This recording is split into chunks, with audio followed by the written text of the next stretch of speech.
don't ask. I forgot to choose the microphone again. I remember I have to choose it over and over. Now you can hear me though. Oh my god. Is the background music too loud or too soft? What do you guys think? Am I going insane? Anyway, hi, welcome.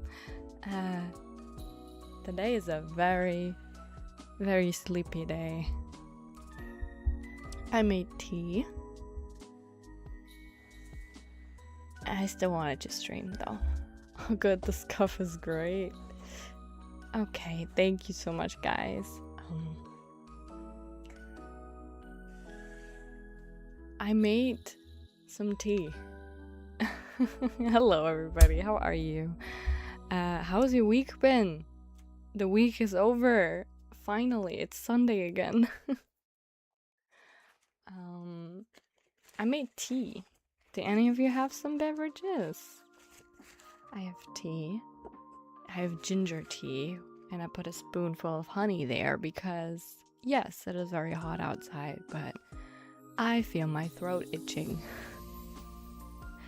So I'm taking precautions. And on my little tea bag, it had a quote. And the quote says, obviously it's in German, but the quote says, follow your heart and you will arrive wherever it is beautiful. Whatever that means. I guess your heart only leads you to beautiful places. Oh, you have a new setup. That's so exciting. I'm still with my grandma setup. My grandma PC. I can't wait to watch your new exciting upgraded streams. Hi R2, welcome. Awesome quote. I guess it means that as long as you follow your heart and you do things led by love.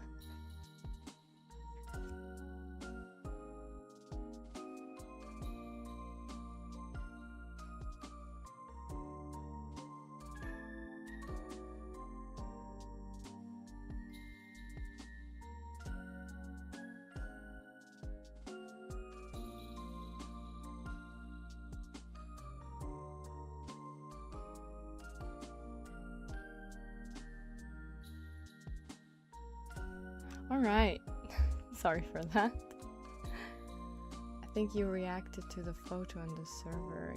Yeah, I did. I saw that.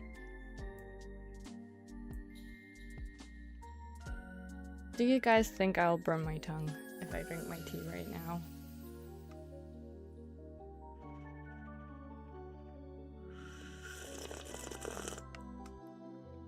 Tea slurping ASMR. I'm not the biggest fan of ginger tea, but alas. What else can you drink when you have a sore throat? But yeah, it's super warm outside over here, and as soon as how do you say? The number drops, like as soon as it gets cold again.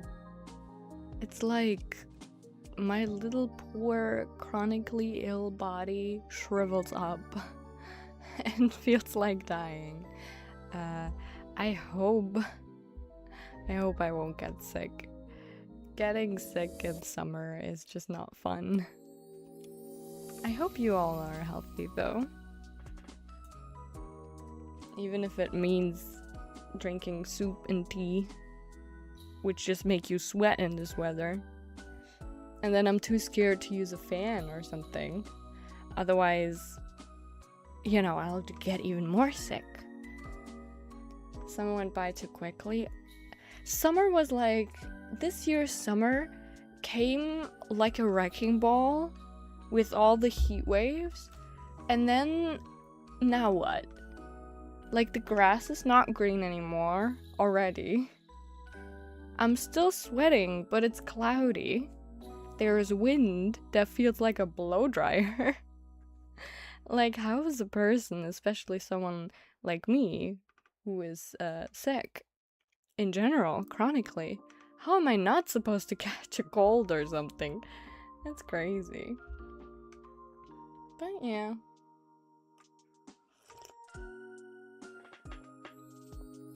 I just want to be healthy for next week because our anniversary is coming up. Things have been very slow on my end, to be honest. I do apologize for that. I feel like a lot of people move on very quickly when things are slow. But I still want to celebrate whatever I can, whenever I can with you. It's a 50-50 weather, yeah. It's not even fully like fall weather either. The summer keeps swinging around like a wrecking ball. Is it gonna still be warm? If I look at my phone, it always says the next day is gonna be cold, and then it's not. You can never trust a weather app. Guys, never trust a weather app.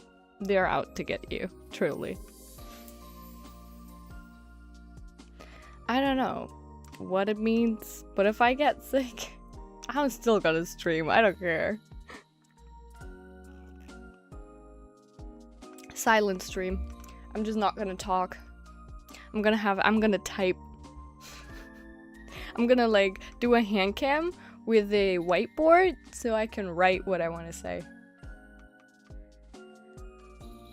Crazy, we've known each other for a year already. Yeah, it feels like yesterday, but then again, so many things happened. I achieved a lot that I wanted to achieve. No, it's okay, Nico, don't worry. Take your time. Food is important, after all. I made myself soup, and I drank it all, like the whole pot. Because I really don't want to get sick, and I'd rather sweat it out. But yeah, a year. And the same way when it feels like I'm new here, you know? But the same way it also feels like, wow, I've already done so much that I always wanted to do. So, it's kind of crazy. I will probably, like, talk about the anniversary thing a lot more in detail when we celebrate next week, but being a new beginner is really exciting. And even after a year, I feel like a beginner. It feels like yesterday. Oh my god, I love mushrooms. I love mushrooms. Enjoy your food. It's just us today, it seems like. Oh. Yuck. Why do I do this to myself?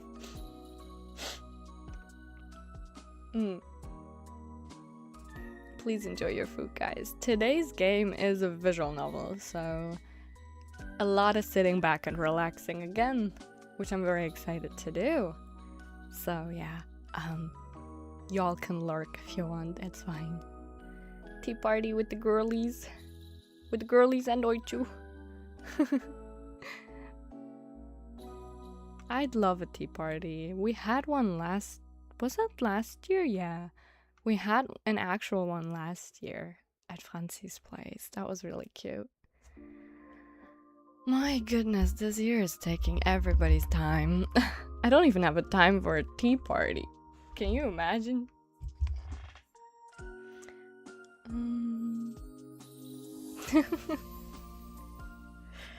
Other people be like, oh my god, spill the tea. Meanwhile, Esmeralda is like, what kind of tea? Ginger tea or black tea? Actually. That's all the tea I have. I wanna have a tea party again? Me too, man. It was really nice. It was. Yeah, I think it was one of the first we had in a while, but we prepared, or Francie did invite us So she prepared like a whole pot of tea. One was warm, one was cold because it was in the summer. So we had iced tea and we had normal tea. And then we had little snacks, fruits, cake, spicy tea. That's a thing? Do I know spicy tea? I like spicy food, so... I don't have the tea that everybody wants, which is gossip and drama. I don't do that, so... Is ginger tea spicy? Ginger tea is not spicy, is it?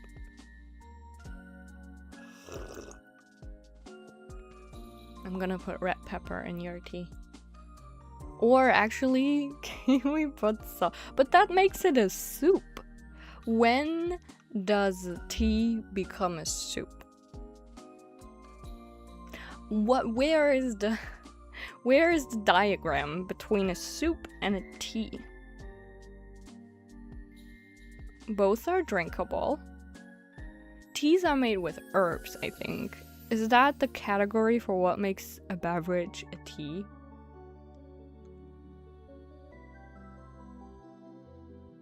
Cookie salami? Whoa. Like sweet and salty? Francie makes the best snacks. She does. She really does. I do miss it too. I just miss having fun. I go to work. I visited my family. That was cute, but due to, you know, a new moon being born, it was also very busy. I come back, I work. The only fun time I have is stream. And thank you guys for being my fun time.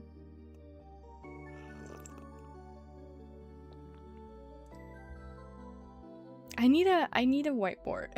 I need to draw the diagram between a tea and a soup. What are the categories here? You can drink both from a cup, and technically you could also spoon both. Because you drink both. You don't eat soup, you drink... Do you eat soup? You drink soup, right? Fun time is coming home to nap at this point. 100%. 110%. I've done nothing but sleep and work last week. Very depressing, I know. Sorry for the IRL talk, but... Immersion break. I have a job. This does not pay my rent. I can send you a photo of what it looks like if you want to. Sure. I like naps though. Naps are fun, says every grandma ever.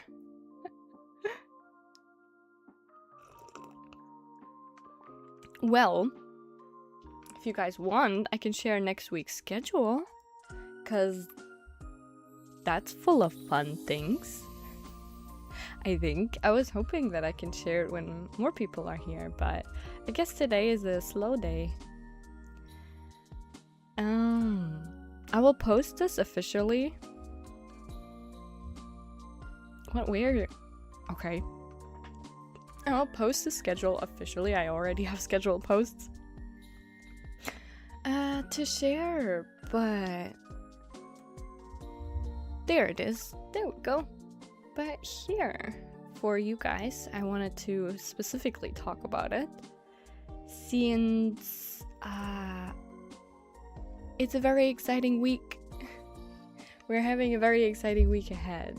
So here, wait, where do I put it now? I put it over me? Do I put it over me? Can you see? There, I can peek over it. Or do I like full screen it? Here. I will post this again, don't worry. But first of all, the art is by Luna from that is her TikTok handle. They drew me after, I think it was my first TikTok stream or something. They asked if they could draw me, and I said yes. And so they drew me, and I still really love that fan art, so I used it. It worked, the colors are beautiful, it works so well with my schedule. But yes, it's a very exciting and fun week next week. Tomorrow is my day off, so I don't know, I say day off, I'm probably just gonna rest and try not to get sick. But yeah, I'll be at home. The art is awesome. It really is. I love it so bad. Very blessed to have people who want to draw me like that. But yes, tomorrow is my day off. I'll see what I'll do. I'll probably not do much. If I do anything fun, I'm gonna let you know. But on Tuesday is officially our anniversary. That being said, technically, my first appearances and everything was on the 15th of August, so yesterday, a year ago. But my first stream, I think that is what counts as an anniversary. That it was on the 18th of August here on YouTube. The VOD is still up for my first stream. I've considered trying to look for funny moments that I could share or react to, but alas, whatever. That was on the 18th, so I think I'm celebrating my anniversary on the 15th of August rather than on the 18th of August rather than the 15th, right? Because I made all my accounts and my first tweets and posts on the 15th, but I actually started on the 18th. So yeah, we're gonna celebrate a little bit because I actually still have to work on Tuesday. So it's gonna be a very late chatting stream on TikTok. Probably 9 p.m. European time, Central Europe summertime. 9 p.m., which is GMT plus 2 hours. I'm just gonna chat it up. TikTok chatting streams are very quick and easy. So yeah. Oh, hi Zach, welcome in. How are you? I thought the videos the content we did for Yvette's YouTube channel, the Minecraft Harpy Express videos, were very funny. Again, if you need an editor, I can try to do a compilation from your first stream. I think it was very underwhelming. My first stream wasn't anything special, but thank you, I'll keep it in mind. Maybe for another stream. Hello, how is everybody? How are you, Zach? I'm sharing my schedule for next week because it's gonna be my anniversary week. Very exciting things happening. But yeah. So, TikTok chatting streams are very fast and easy, and I can do that after work. I'll probably be, just catching up. I should also do another chatting stream on YouTube itself. But YouTube streams always take a lot more effort, and I don't want them to be too short because I'd like, to have VODs up that people can rewatch and stuff. You had so much fun editing. I'm glad. It was a lot of fun watching. I loved the blooper video. I rewatched that a bunch of times. I think Zach also did an amazing job. It was very funny. But yeah, so that's probably gonna happen after work, so we can catch up. And then, very much a surprise to everybody, on Wednesday I will drop a new song cover. It's gonna be my first solo song cover on my channel, officially. So I'm very excited and nervous at the same time, but also, fuck it, we ball. There's no point in holding back. Why not just do whatever I can to have a fun time and to, give back to the community a little. Sadly, Thursday through Saturday, I will be busy. I'll actually also be busy on Tuesday and Wednesday. I'm just gonna make some time to, celebrate at least a little bit and give back at least a little bit. Oh my god, I messed up this... whatever. And then the proper YouTube stream where we can celebrate is gonna be on Sunday over here on YouTube. I am probably, most likely it is planned, it is scheduled, gonna do a hand cam. And I'm gonna open the Blue Moon Bakery. I'm not gonna bake. Let it be known, I'm not gonna bake on stream yet. I already did that for Christmas. I'm probably gonna play with slime. That sounds wrong. But do you guys know the like slime bakery videos and the like toys you can buy and you can, you know, make pancakes out of slime or whatever? And it like the clay dough type, Play-Doh type thing? That. I'm probably gonna do that. And it's hopefully gonna be fun and we can catch up and we can celebrate a little bit. I don't know what else to do, to be honest. If we want to react to some specific things or if we want to chat before or after. The Blue Moon Cafe for Sunday. Yes. It will be open. Let it be known. Our usual time, so the same time as today. I am sweating. Why am I sweating? Because I don't have any fan on because I don't want to get sick. And I want to sweat it out. I'm drinking hot tea. But yeah, this will be the schedule for next week. I try, man. I try. And it will be posted at midnight, actually, again. So if you want to see it again... Oh! Okay. Yes. There we go. Steal the moon? Oh no, like Groot. Minions! Tonight we steal the moon! 3 days before your birthday? Your birthday is so soon! What? Yes, you're Groot. Oh my god. Wow. I hope you're gonna have a fun birthday. Wow. I work for the bourgeoisie. I do work for the bourgeoisie. I'm tired. I just woke up from a nap and babysitting all day. Aww. I know how tiring that can be, trust. Good job babysitting though. But yeah, that is gonna be the schedule for next week. So surprise, surprise. Another TikTok stream. I'm gonna be brave about it.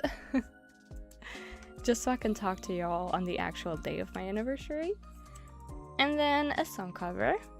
Very, not spontaneous, but I've squeezed it between my days of work. Because if you remember, last week I was unsure if I had the time to record. And now I actually I squeezed it in between the little time I have. So I'm gonna upload my first solo song cover, hopefully, if everything works well, the day after our anniversary. That's exciting to say. And then on Sunday we can hang out proper. We can hang out properly. Just us. We can chat. If I have any ideas, or if you guys have any ideas for not only like hand cam but anniversary stream, whatever we want to do or you want to do, I don't know. I'm really much overworked lately, I'm gonna be honest with everybody, so my creativity is a bit but I myself really like the videos of people like playing with fucking Play-Doh. So I'm like, you know what, I want to make baked goods that look real but aren't real. Is it real or is it cake? We can play that. We can play that. I don't know if I should actually bake something. Maybe another time. Maybe in my actual kitchen. Would that be fun? Like if I set up stream in my kitchen? That kitchen would actually burn. Maybe some garlic phone. Garlic phone would actually be so fucking funny. That could be like an unarchived stream. Oh, of course you can. That would be very sweet of you. I don't expect like any specific messages or whatever, but if you feel the need to, if you want to, you can do that for sure. Send it to me anywhere. No pressure though. You have all the time in the world. But yeah, Gartic phone could be. I'm too scared to see you in a real kitchen. I would be too. My kitchen is trembling at the mere thought of me streaming there.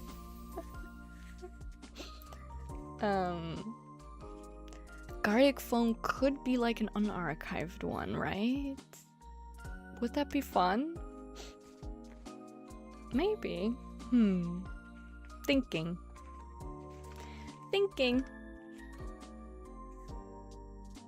I usually love playing Gartic phone, so I haven't played it in a while.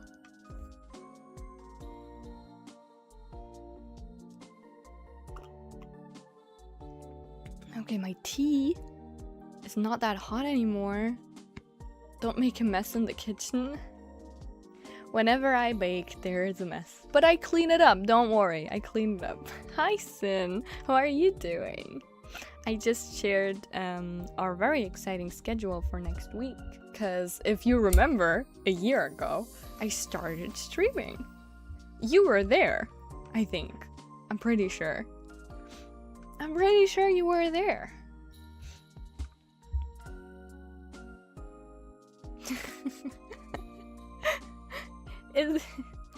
I feel your girlfriend.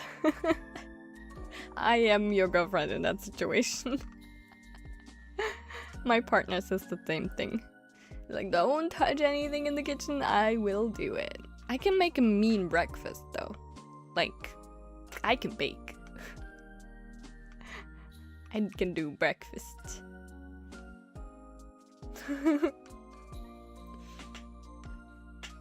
You were, right? I remember our first gameplay was 14 days with you, and I remember you being there as well. It was very funny. It was very, very funny. But yeah, next week is gonna be our anniversary. Can you imagine? Does it feel like that? Doesn't feel like that to me. But yeah, very exciting week ahead. For next week. Crazy. Already been doing this for a year. There are people who like stream for so many years, like decades at this point, you know? Crazy. I hope that's gonna be me one day. I'd love to be like, okay guys, 10-year anniversary. Absolute cinema. I'm gonna be old and wrinkly and I'm still gonna do this. I think I was around when you were doing a chatting stream. Probably. I did those more frequently in the beginning too. I should do it again. But like on YouTube they always end up very short. And I'm like, I could do this, you know, on other platforms that are more fast-paced. But yeah, I should do another chatting stream on here. And another reading stream. That's one thing I actually want to do really, really badly. I've been so busy with work, but I've always got an eye and ear towards you. So exciting, it's almost been a year. Oh, thank you. No worries about being busy. I appreciate it even more that you make time to drop by here and there. I'm always wishing you the best as well. I hope work is manageable. I know how hard you work, so... I still can't believe that a year has already passed by. The fastest year ever. Like The Flash. Freaking Daredevil. The fastest year ever. If you ever have a meet and greet in the far future, I'm definitely gonna go. Oh my god, I'm gonna invite you all personally. I don't care if you don't watch me anymore. I'm gonna send you an invitation, handwritten. Please be there. I need y'all to be there. I'd love to do one, yeah. I really would. I mean, there is a VTuber convention.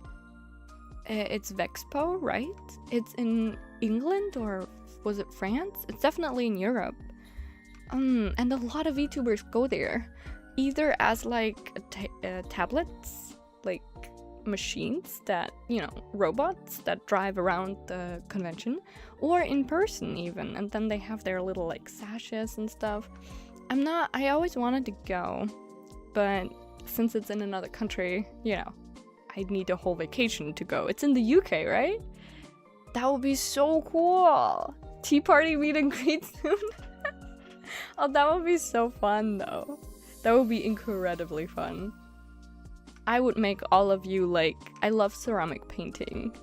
I would make all of you little teacups you can bring home. I've almost reached my goal of making 20k outside of work, so it's been going great. That's crazy. Fingers crossed. I know how hard things are with this economy, especially where you're from, so I'm very proud of you. Those machines are pretty cool. They're awesome. Like at the Dokomi, I've seen some people have, or especially some tubers, have their booths, and then there's a tablet so people can talk to them with like a speaker and stuff. That is pretty cool too. We can do that as well. But as long as our community is very much contained and controlled and chill and small, I think I don't mind meeting anybody in person too much if you all are cool with me wearing a mask. I just know it's gonna be like, we need more teacups. Nah. Can we paint teacups together? I love doing that, Yvette, unironically. I do that. I did that the last time for as a present for someone. Hello, Artemis. Hello. I'm also a very bad cook, but it's okay. Tea. Other people can cook for us. Our loved ones will. We can do the dishes. That's what I said. I'll do the dishes.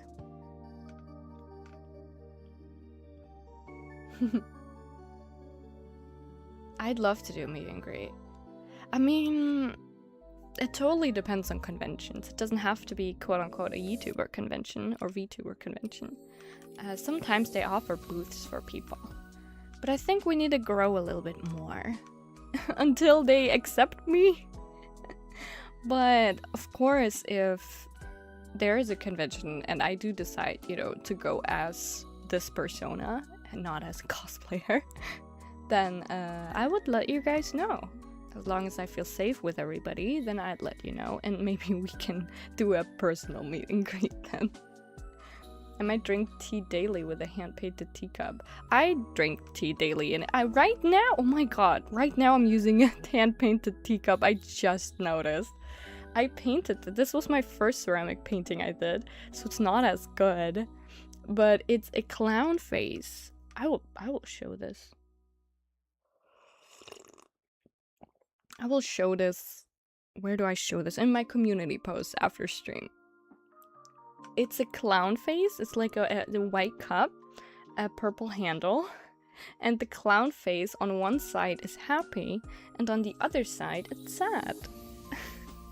Yes, my love for clowns and jesters goes very deep. You can cosplay yourself. I might. I actually have bought a new webcam. I've mentioned it before, I think. I bought a new webcam, so if I feel crazy, I can, you know, do that with my webcam as well.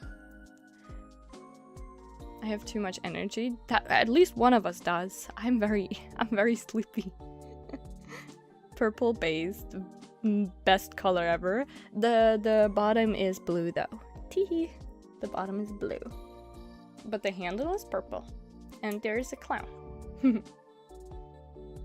And my tea bag holder, you know, the one where you can, you know, take out your tea bag when it's seeped, and then you can put it in the holder, the little dish. That one is painted like a circus tent. And it says Circus Baby on top of it. I painted those on the same day. It was my first day ceramic painting. I love clowns as well. Neat proof I have an original character who's almost in a Roblox game. Wow! That's cute. Being sleepy is a mood because I forgot to nap before stream. Oh no!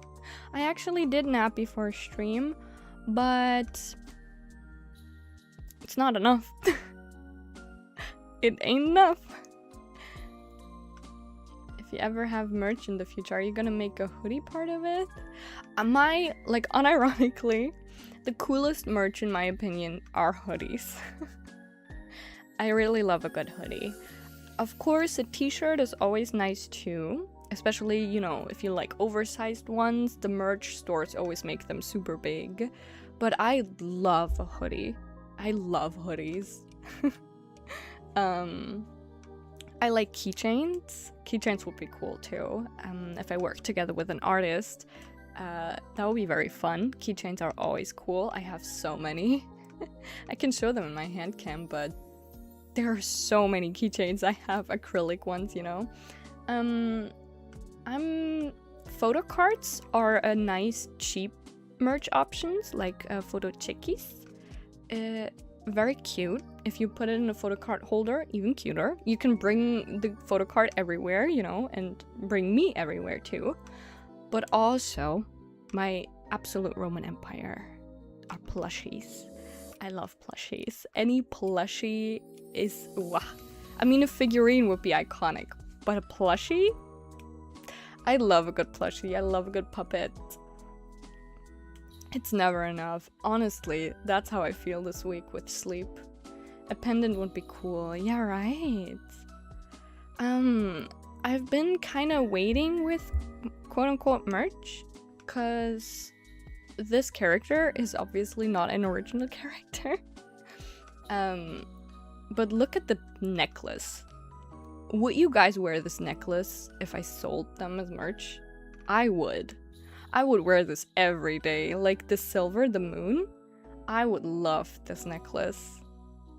I mean, if I do make a cosplay of myself, I'm definitely gonna look into, you know, 3D printing this necklace or something, or this pendant that you can put on a necklace, because I think it's so pretty. Plushies would be my dream. Thank you for the support, guys. It means a lot for you guys to say that you want to meet me in person and you want to like have my merch and represent me in such a way. Trust me, it's not only a very big compliment for me and making me feel more comfortable with everybody that you support me so loudly, but also like people are gonna see that, right? And they're gonna feel warm, very warm about our community, and they're gonna be like, oh my god, that's such a nice community, you know? And then they're gonna feel more welcome. When you all are so nice and kind and supportive, I feel like newer or older people who come back, they're gonna feel very nice and warm as well. So it means a lot to me, but also to everybody else. Yes. That's what I was looking at. I have a medal outside. I could just make a moon pendant right now. That's cool. I mean, if you want something, whenever you're free, you can try to make that. I would love to see that. I would too. It's so pretty. I have some moon necklaces already, because my name means moon, literally. I also am in the talks or in the looks for tattoo artists, because I want a moon tattoo. I was like, oh my god, it's my anniversary, I should get a tattoo. I already have some. I just want more. But yeah, I love moon and the meaning of the moon. Obviously, I am one. My name means moon. So I have so much moon jewelry. And I think it's very pretty. So I'd love, my dream merch would be jewelry, like very nice jewelry. I love perfumes as a merch as well, but they're, you know, they don't last forever. So these earrings, for example, but then again, it's not my design. So, moonstone ring. Oh, that's so nice. I love moonstones. I have some. I also have crystals, obviously. Just can't find it. Aw. Well, it's protecting you then. If you can't find it, it's busy protecting you. You'll find it when it's done its job. But yes, for casual merch, I need a whiteboard again. For casual merch, a hoodie. Then like keychains and plushies. That would be cute too. And like the tip of the iceberg would be jewelry. That would be really nice. I already got to design some tattoos and make some furniture today. I can add crafting appended to my to-do list. Only if you have the time. Let that be the one thing that you do for yourself. My brother bought me a bracelet with a cross on it since we went to the Vatican together on my Italy trip. Oh, that's so cool. Bracelets. I don't wear bracelets a lot because my wrists are unironically really small. But I like bracelets on others too. The most recent bracelet I got is a star one. It's actually very cute. Like, it is very cute looking. It's very rustic looking. Make a merch list of what you'd sell. I'm a fan of practical merch. Right. What would be practical merch? Like a bottle opener. Fucking bottle opener. With like my face on it being like, have a good one. Bottoms up. That would be so funny. But yeah, jewelry in general would be the peak. I mean perfume too, but that's a bit more out there. They are acrylic stands that I know a lot of YouTubers do, but I personally don't. I think a figurine would be cooler. Very expensive to make, obviously. Let's have a twink. Twink responsibly. 3 very different designs. One is a bead one, a leather one, and a military one. Wow, that's cool. That would be cute. Yeah, jewelry would be the peak. That would be peak. I should look into that. But then again, like I said, I keep repeating myself.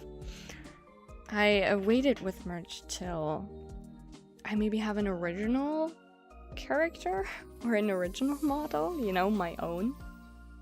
But then again, I like real-time talk. And I know we talked a while already. We'll get to the game soon. But my original design wouldn't probably look very much different from what I look like right now. I'd like to still be blue and black. Blue, black, silver. I've always wanted that, even like before I found this model. Blue, black, silver, moon. It's always been my thing. So you can imagine this model was pretty perfect. On your anniversary, I shall have a drink. I heard we drinking. Should we drink on my anniversary? I can make a drink. I can make catboy milk. I've never made catboy milk on stream before. Oh my god, I should make you all catboy milk. I should teach you how to make catboy milk. / very serious. But yeah, we should drink on my anniversary, alright. I have some soju. Or I can make catboy milk. We can all drink, we can have fun and play Gartic Phone. A drunk Gartic Phone. Side eye. It's a cocktail. It's the name of a cocktail. I swear to God. I had it at like anime parties. Like anime con after parties and stuff. Should I be concerned? No. No. Very organically sourced.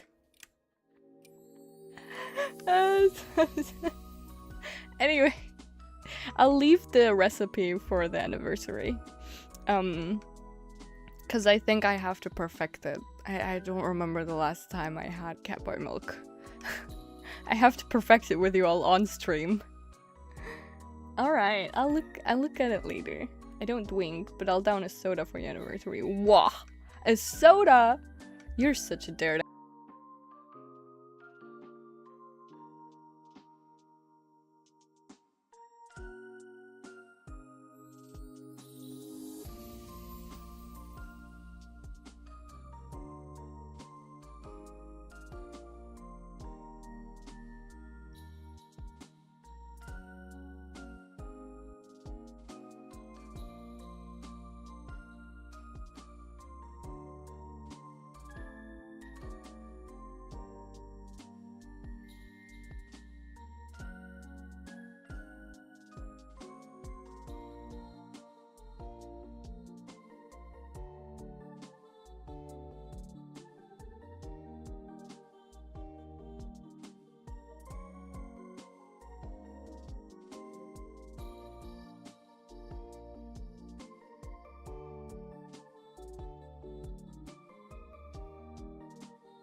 Never back down, never what?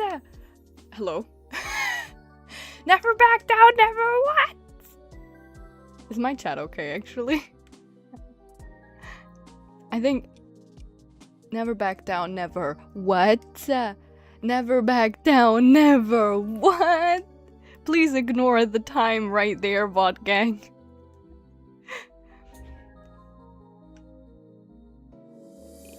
I actually closed my Discord to save internet.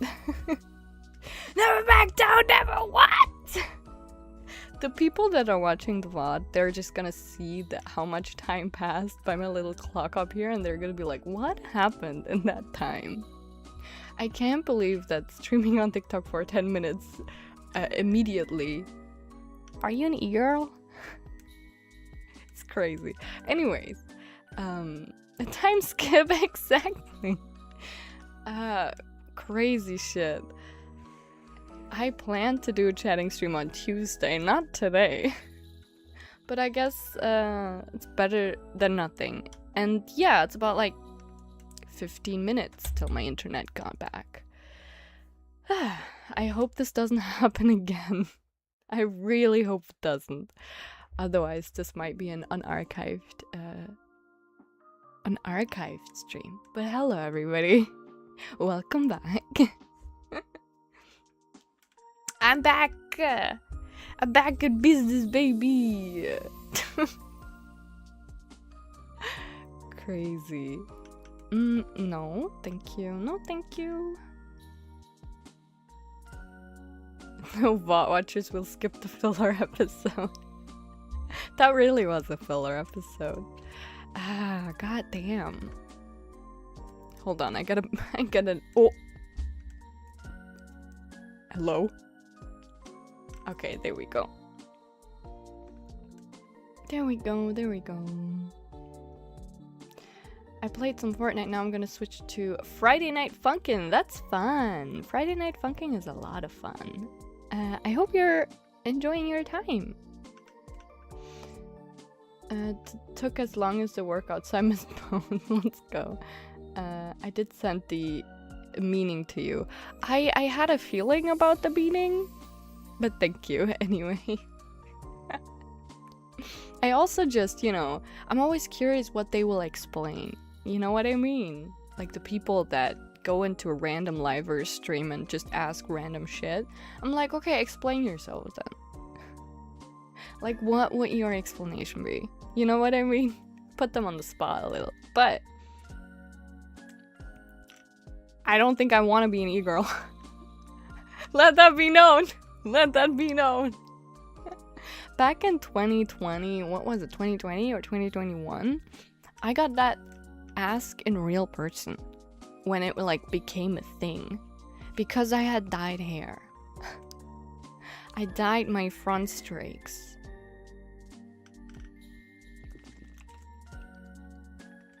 So someone in real life came up to me and asked me that. But I think the meaning changed a lot over the years. To something, yeah, like you said, really gross. Yeah, but that was like the beginning, where I think e-girl was like considered a subculture of alternative and not something, you know, disgusting. For dyed hair is insane, but I see that happening. It was when like every quote-unquote internet girl had their front strands dyed, and I did have them dyed, all the colors of the rainbow. But asking someone IRL is crazy. I agree. Like, that's just insane. Yeah, it was infecting everybody, everything. It was crazy. And now it's turned into this... Yeah, it turned closer to corn, which is just so ew. And so sad. Cause, girl, you know? It's not e-woman. It's e-girl. And there you go. And we circle back to the cornification of minors. There you go. But you're not here to listen to me write an essay about our society. Society. Yeah, the meaning changed so much. It really did, didn't it? Because back then it was just, you know, internet girl. It was a girl on the internet. I don't want to know the meaning now. I think I know, but I don't, you know.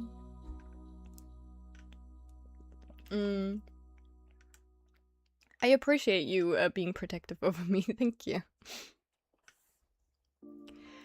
The evolution via capitalism or devolution to degeneracy? It would be a capitalistically enthused, or not inspired, but enthused due to capitalism. It's the devolution to degeneracy, inspired or enthused by capitalism. Words. The whole quote-unquote OF culture is very much capitalistic and very much, you know, degenerate. So I think one, you know, like a hell circle, one leads to another. It's definitely influenced by capitalism. Yeah, influenced, there you go. Right. It's devolution to degeneracy influenced by our capitalistic society. There you go. Ranting essay stream. I watch a lot of video essays, and I studied sociology in university. So yeah, I really could. But we're here for a fun time. Except if you guys want a chatting stream like that. Now that I kind of know the meaning changed, I'm even more disgusted. Oh my god. It's that bad, isn't it? It's so weird. Especially because what they see is an anime woman. Like, it's an animated 2D figure, and they already, you know, immediately put the title there. Like, they don't think about the person behind. They just boom, you know?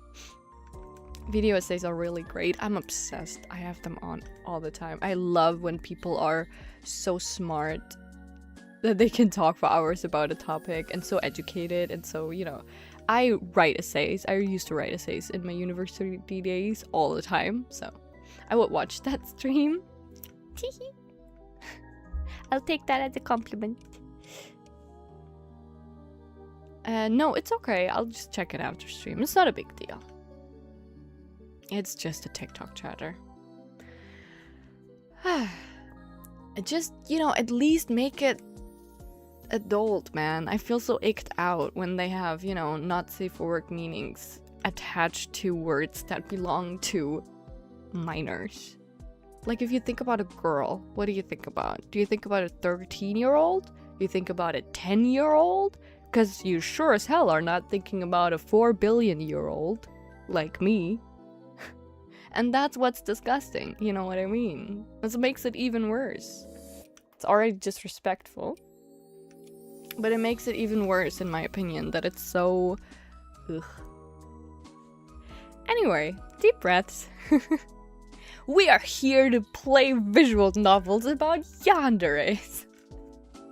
That could also be a video, say, the rise of yandere love, or appreciation, or characters. That is also an interesting thing. That's the other side of the coin. On one coin, the degeneracy of, you know, internet girls. On the other coin, the degeneracy of fictional boys. There you go. Poof. I think there's a yandere here, if I'm not mistaken. But I think only one. I don't think everybody here has those tendencies. But, this game is not finished yet. It is, also chapter-wise being updated, and very recently it has gotten a chapter 3, or like a shift, because we work at a convenience store in this game. Oh, the thing is, they're very long shifts, so I don't want to call this a demo. I think the demo, or the prologue, is, you know, chapter 1, the first shift. And after that, it's, you know, an updated game, let's say it like that. Because I've seen that it has a lot of hours in it. So, With this economy, someone is still obsessively in love despite everything has a chokehold on people who aren't touching grass. Well, I mean, you have a point.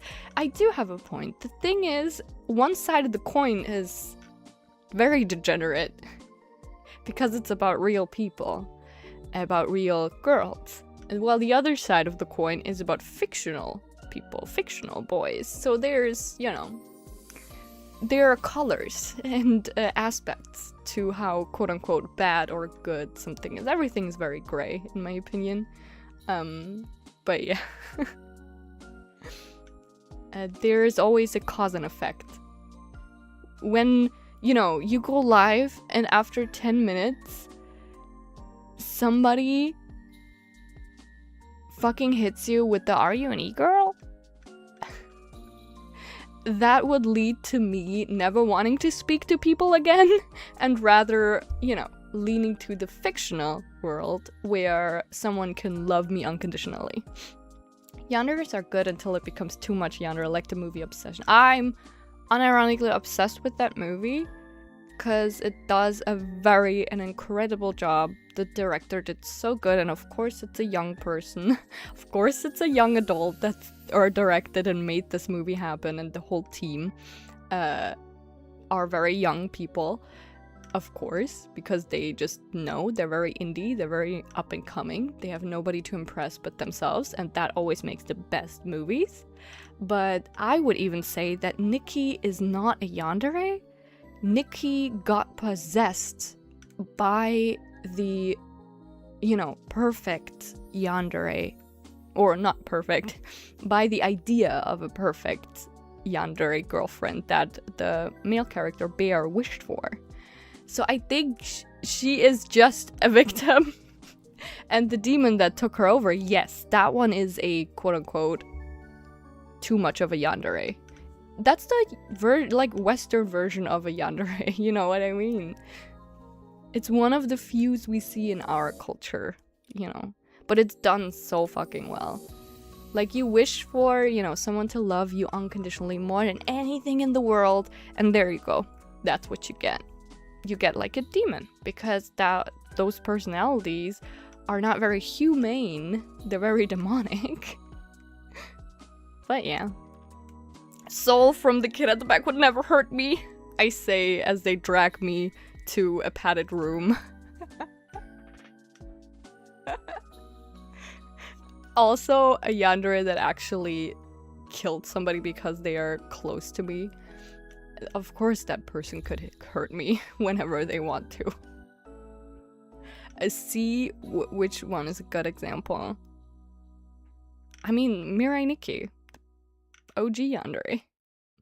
I think Obsession would have been scary if it was solely through Nikki's perspective. That would actually be sad. That is actually someone's reality.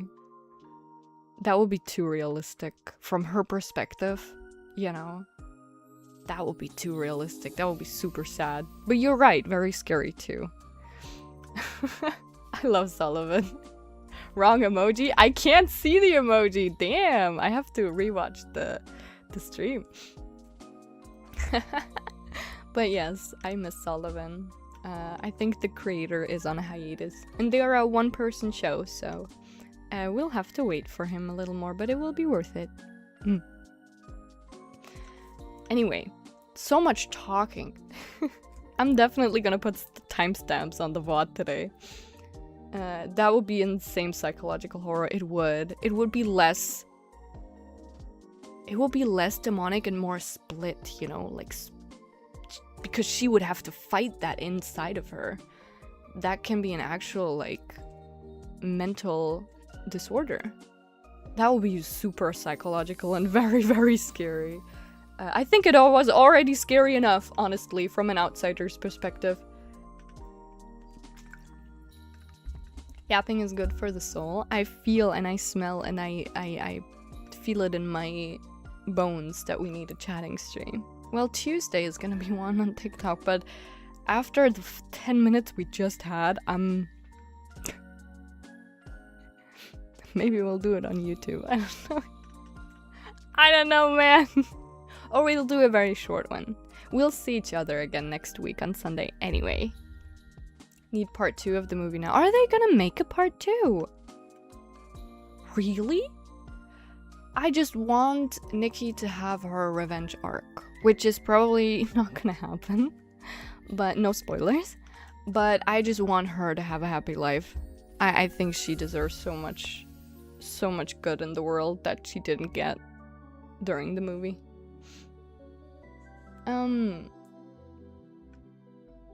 Anyway. I think we're all ready for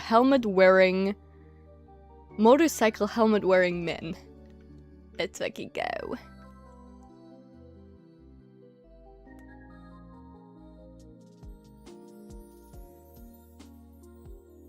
Yeah, well. You fell asleep? I could never. I felt terrible. Anyway, let's switch actually to the game. Less talking. I'm kidding, we can talk while we play. But I've been keeping you all on your toes way too much already. Alright, I'll be right back with the game. You don't have to wait too long for me. Let's go!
I'm so sorry. I'm so sorry, I keep forgetting. Oh, is the game opening? Oh, I'm sorry, but an uncaught exception occurred. While loading the script, permission denied. What is going on today? I can't open the game? I opened it earlier today. I did a test run. What is going on?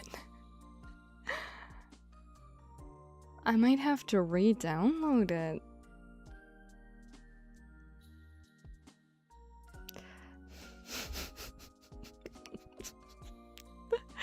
Guys, I'm close to giving up on stream. Oh! Bonjour! Ça va? Hello! Oh, it's here 2 times. It's here so many times because I opened the window so many times. Okay. It works. It works.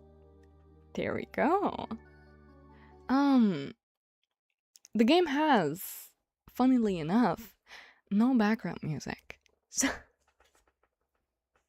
I don't know why, but this menu has no background music yet.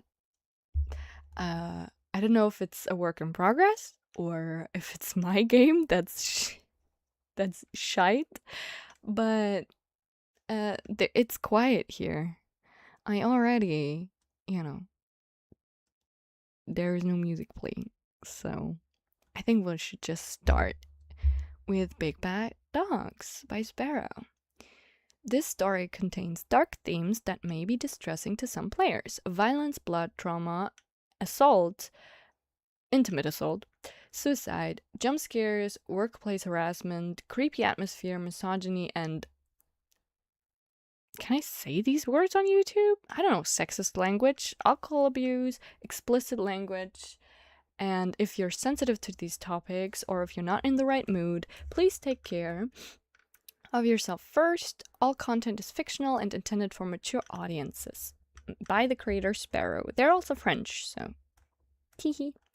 I also have content warnings in the description down below. It is a visual novel, so keep it in mind. The themes are very dark. Oh! That's a... Hello? Okay, there we go. Yeah, they explicitly said, important note, Lane's behavior, Lane is a character in this game, he's our coworker. Lane's behavior reflects a special era in 2009 when casual sexism, emotional deflection, and toxic bravado were often left unchallenged. He says inappropriate things, not because the game agrees with them, but because his character is meant to be challenged, questioned, and in some cases understood. Players are encouraged to form their own judgment. So one of the characters is probably gonna be a very, very loud mouth. The French! I actually forgot my windows open. Do you want to skip shift 1? Oh yeah, here, like I said, the first chapter of this game is considered the demo. So it's a game in progress. It's not a demo game. There you go. I don't want to skip, I think. No, I need the introduction. Shift 1. Ooh, there's a sound. Can you guys hear enough? Hello, welcome back. Hello. We just started playing the game, the introduction. You wonder when the world started losing its color. Maybe it's always been that way. Or maybe it happened when you started working this job. Stocking energy drink cans at 2 a.m. isn't exactly what I pictured when I left home to be an independent adult. But here I am. Is this a horror game? It does have some dark themes, so it is considered rather dark visual novels. I don't know if it's specifically horror, but it is not for the faint of heart. So if you don't feel like it, you can always click out of it. I work the night shift at a 24-hour convenience store. Ooh. Not because I have a burning passion for overpriced canned goods, or because I enjoy listening to the hum of fluorescent lights for 8 hours straight. Hell no. It's just practical. Fewer people, less noise, no pushy moms yelling at their kids, no manager breathing down my neck every 2 seconds. It's just me, the store, and the occasional weirdo wandering in for frozen pizza and a six-pack. Sure, the night brings its fair share of creeps, but I've never had any real trouble. I just need whatever extra I can scrape together to survive. Oh, there is music. Wait, can I make it louder? There we go. Right, that's better. I think. Let's make it the same as the voice volume. I don't know if this game is voiced, actually. The moment I moved out, reality hit like a brick to the face. Bills don't care if you're exhausted. Did I make the right choice? I don't know.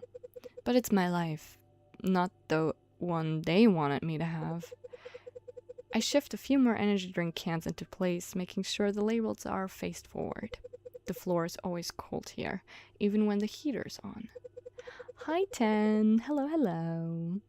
Welcome in. I just started the game.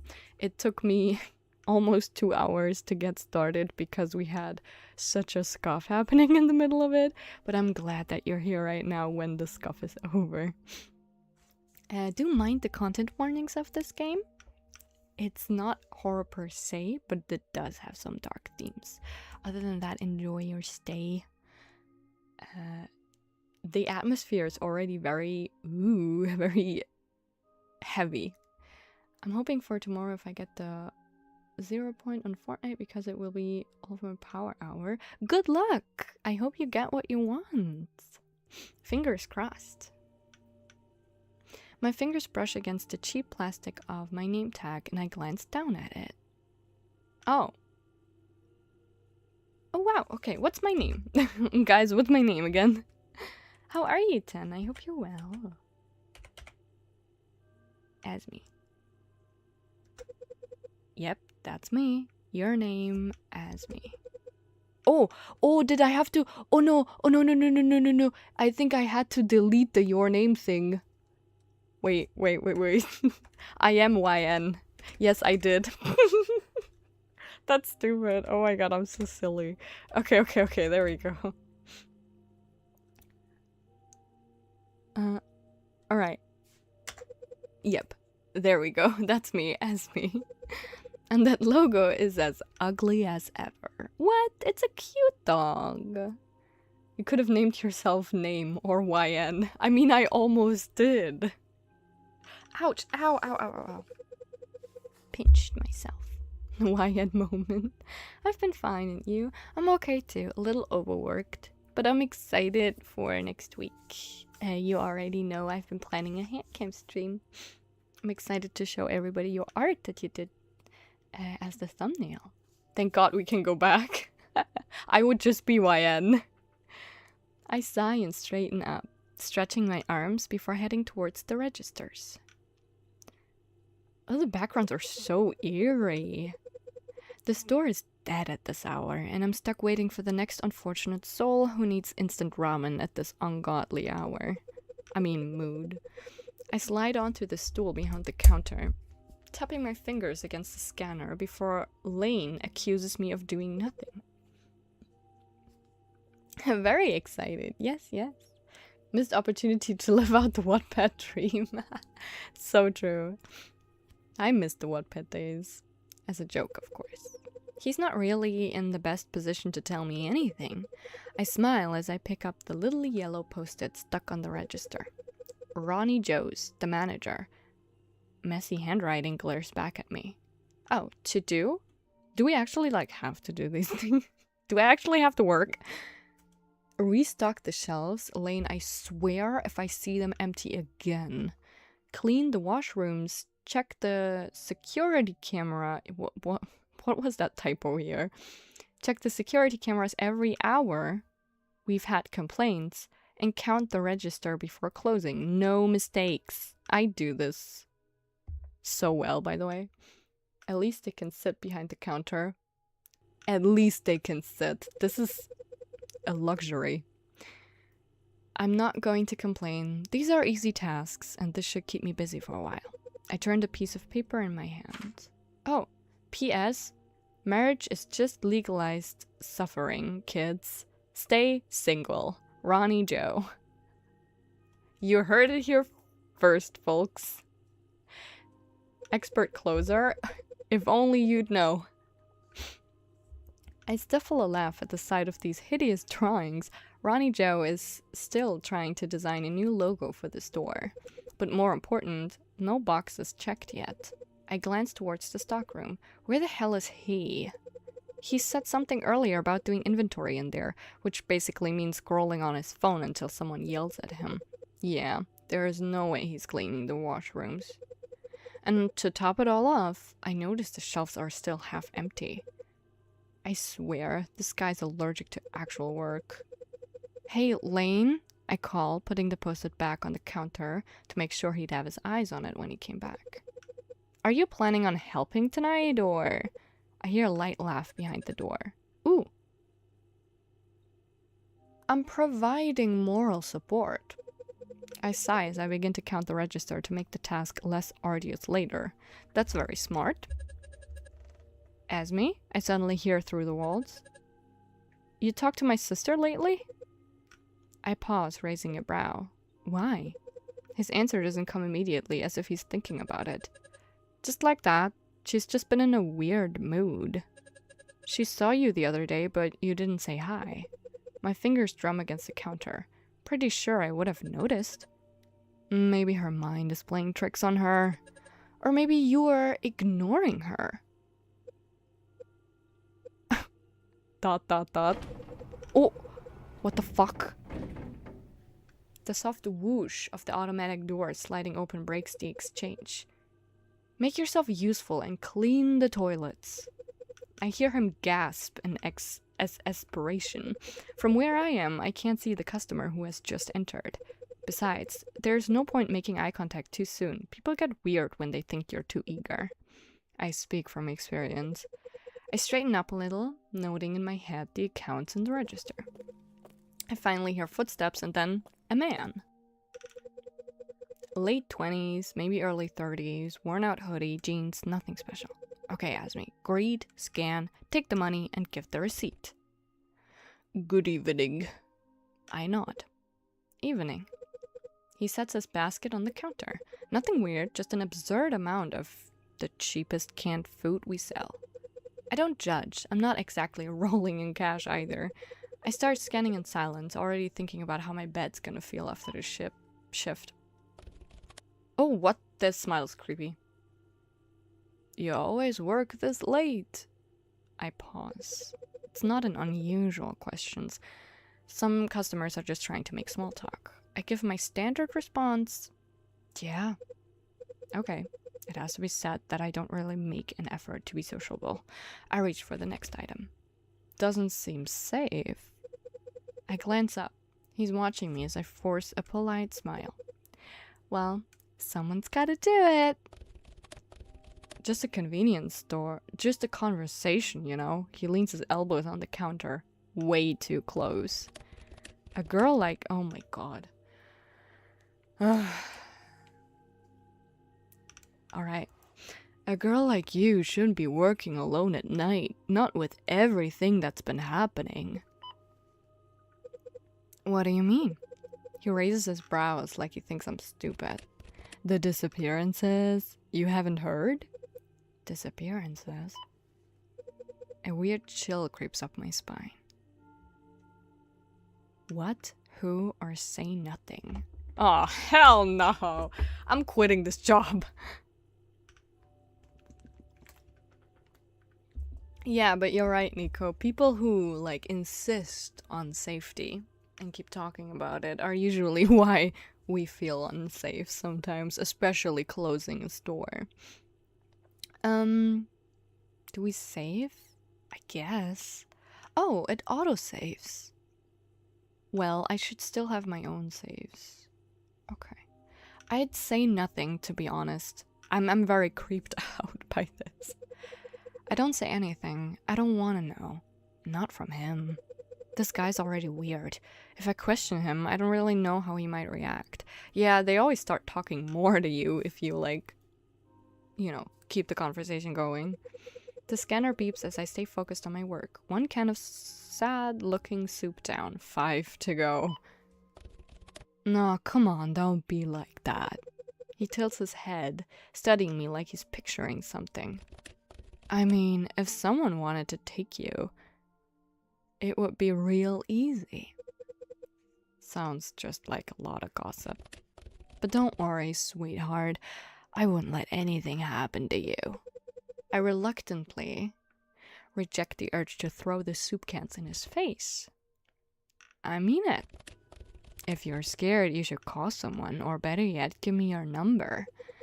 Ugh, my hands freeze on the last can. I don't think... He cuts me off with a smile. I can see the smile. It's weird.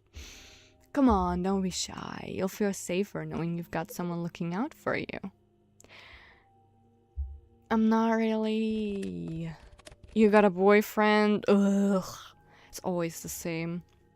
It's always the same questions, huh? Ew, ew, ew. Very much ew. He asks, his tone flipping drastically. Someone looking after you. There it is.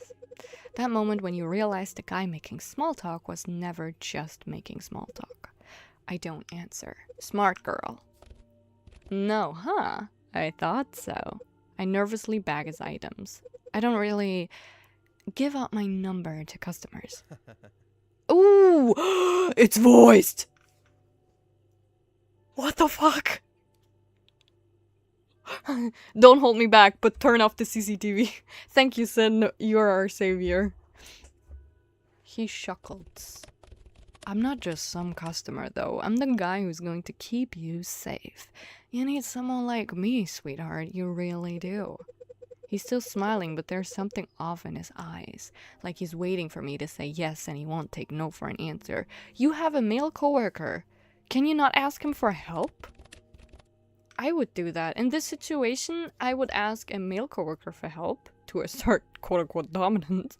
But if I don't have a male coworker, I'd ask a manager or something. She might have the number to her manager, no? I'd call the police, bitch, call the police. That low-key scared me. It was a jump scare, yes. Give me a number, he repeats. This is not even a question. There's no charm in his voice. What is happening? I give him a fake number or refuse. Oh, I'm scared. Is he gonna kill me if I give him a fake number? Or if I refuse, actually. I refuse. We'll see what happens. I shake my head politely. Call the popo! He's gonna be like, you're not that pretty anyway. Yeah, he's gonna like insult us. Bitch. No, I have a boyfriend. The second the word no leaves my mouth, his face changes. I expect him to laugh it off and play it cool, but he doesn't. Wow, really? After I've been nothing but nice to you. I nod awkwardly, pretending to wait for the receipt, which is ridiculous. He didn't pay it. Where's the option to pull out the clock? Yes. He scoffs, rolls his tongue over his teeth. You think you're too good to give me your number? You think you can brush me off like I'm nothing? Bitch, you are nothing. Newsflash. Guys like me, we're the ones who protect girls like you, he growls, his voice shaking with barely contained rage. I swallow hard, forcing my voice steady. Sir, you need to leave.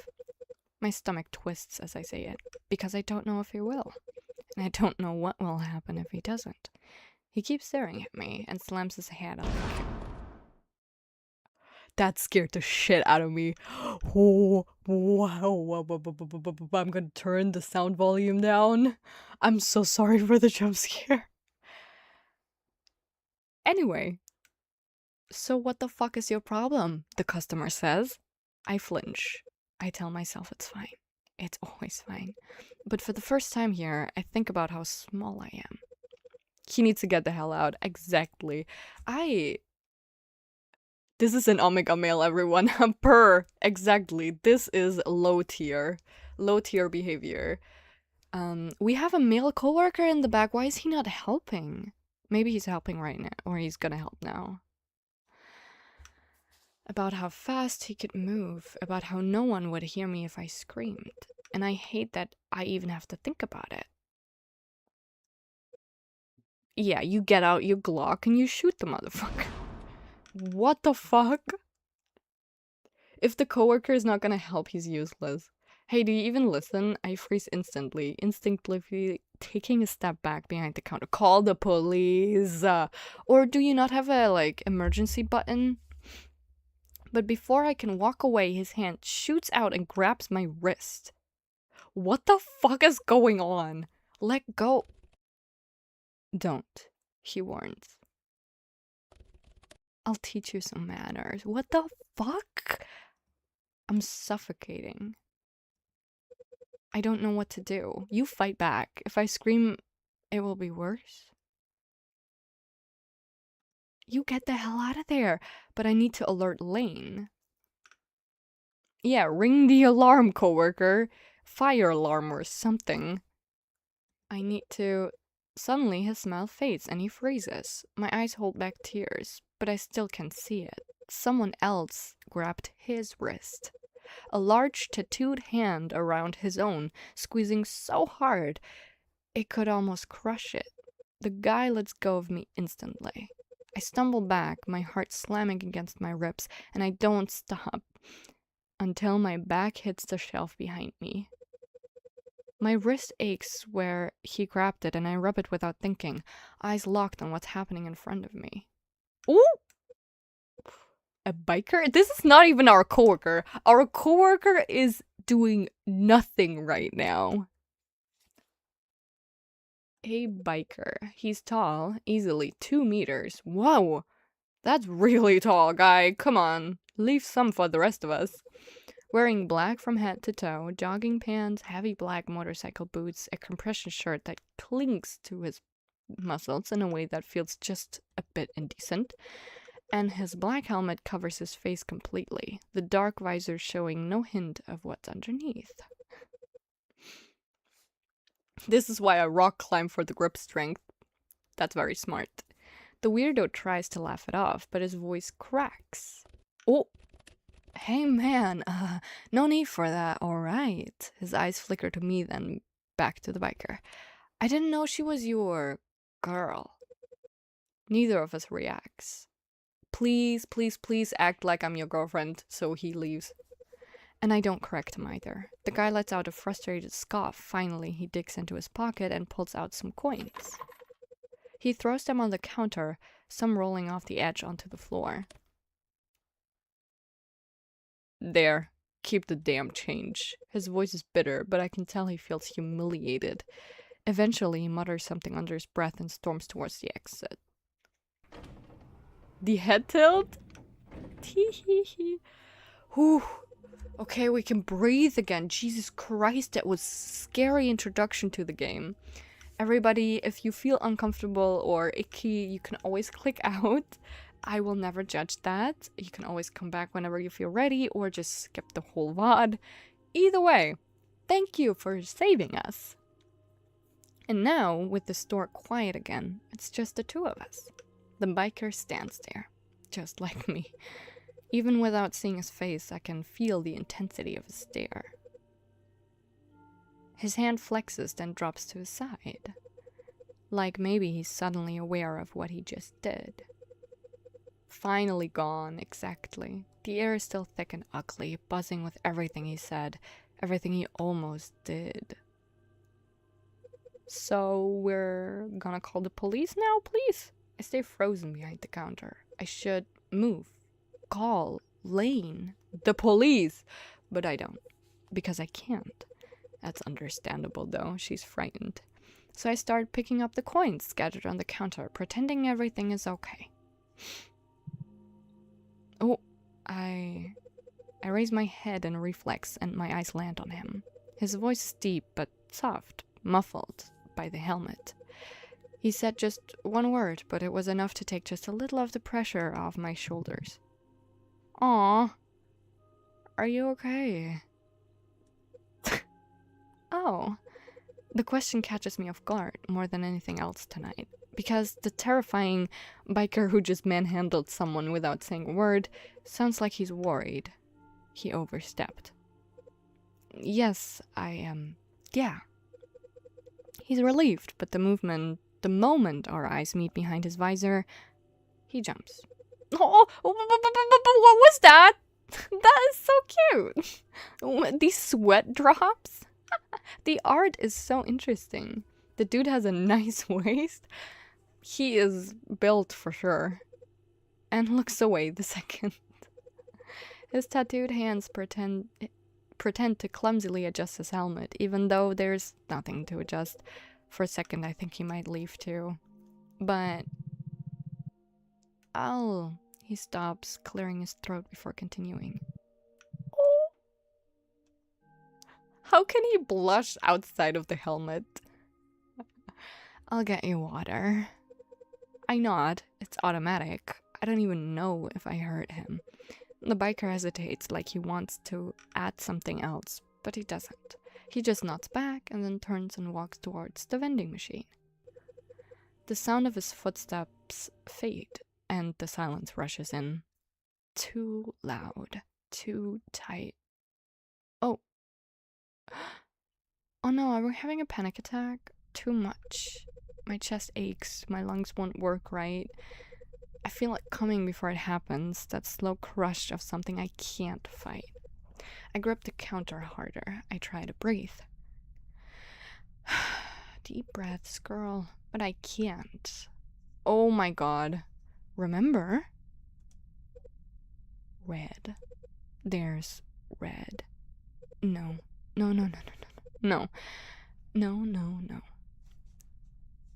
Okay. Not remember. What is this? Inhale. Hold. Exhale. It's still not right. I can't get enough air. I can't get enough space, and the longer this goes on, the smaller the store feels. Breathe, breathe, breathe. I force my lungs to fill slowly. In, out, in. But the room tilts anyway, and the edges of my vision blur. My fingers curl against the counter, desperate for something real. Ooh, ooh, ooh. We breathe again. My fingers curl against my palms. I count my breaths. 1, 2, 3. But the cold sweat on my skin makes everything feel wrong. Oh, you need that water. My vision slowly stabilizes. My hands are still shaking, but the weight in my chest eases just a little. Oh my god, no. Am I getting hit? That's not the right time, girl. I'm getting hiccup. Oh no. Oop.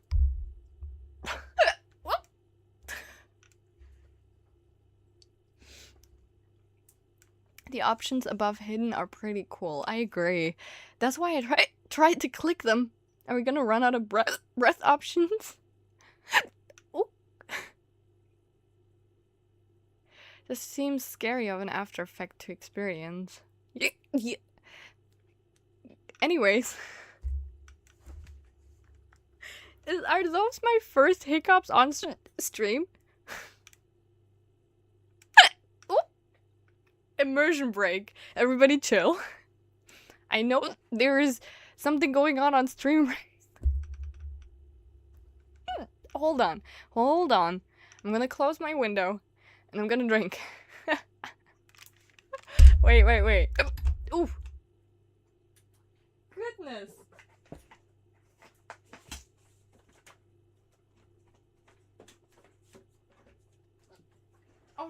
Alright. I closed my window. Protac might be okay, but Asmi's about to lose her breath. Ooh. Whew.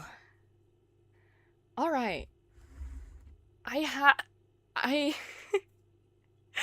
been fighting hiccups. My hiccups get really, really bad. They're so bad that back in high school, my teacher kicked me out of the class because she said that my hiccups are too distracting. Biker so hot it made Asmi hiccup. Anyway, deep breaths, guys.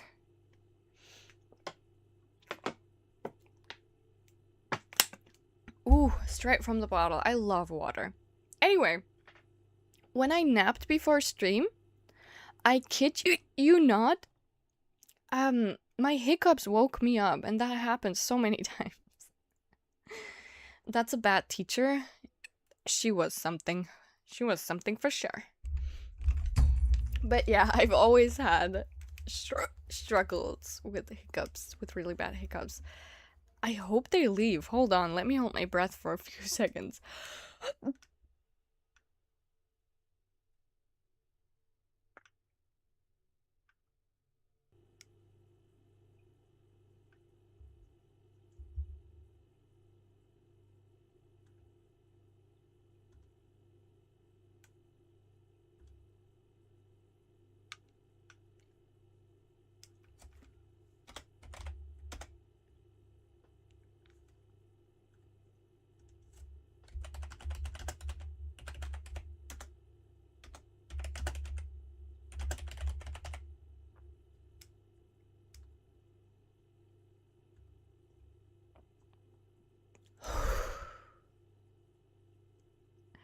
It's both unforgettably cute and very unfortunate. And trying to contain them just hurts. It does. I'm exactly feeling that right now. Whew. I'm gonna drink some more.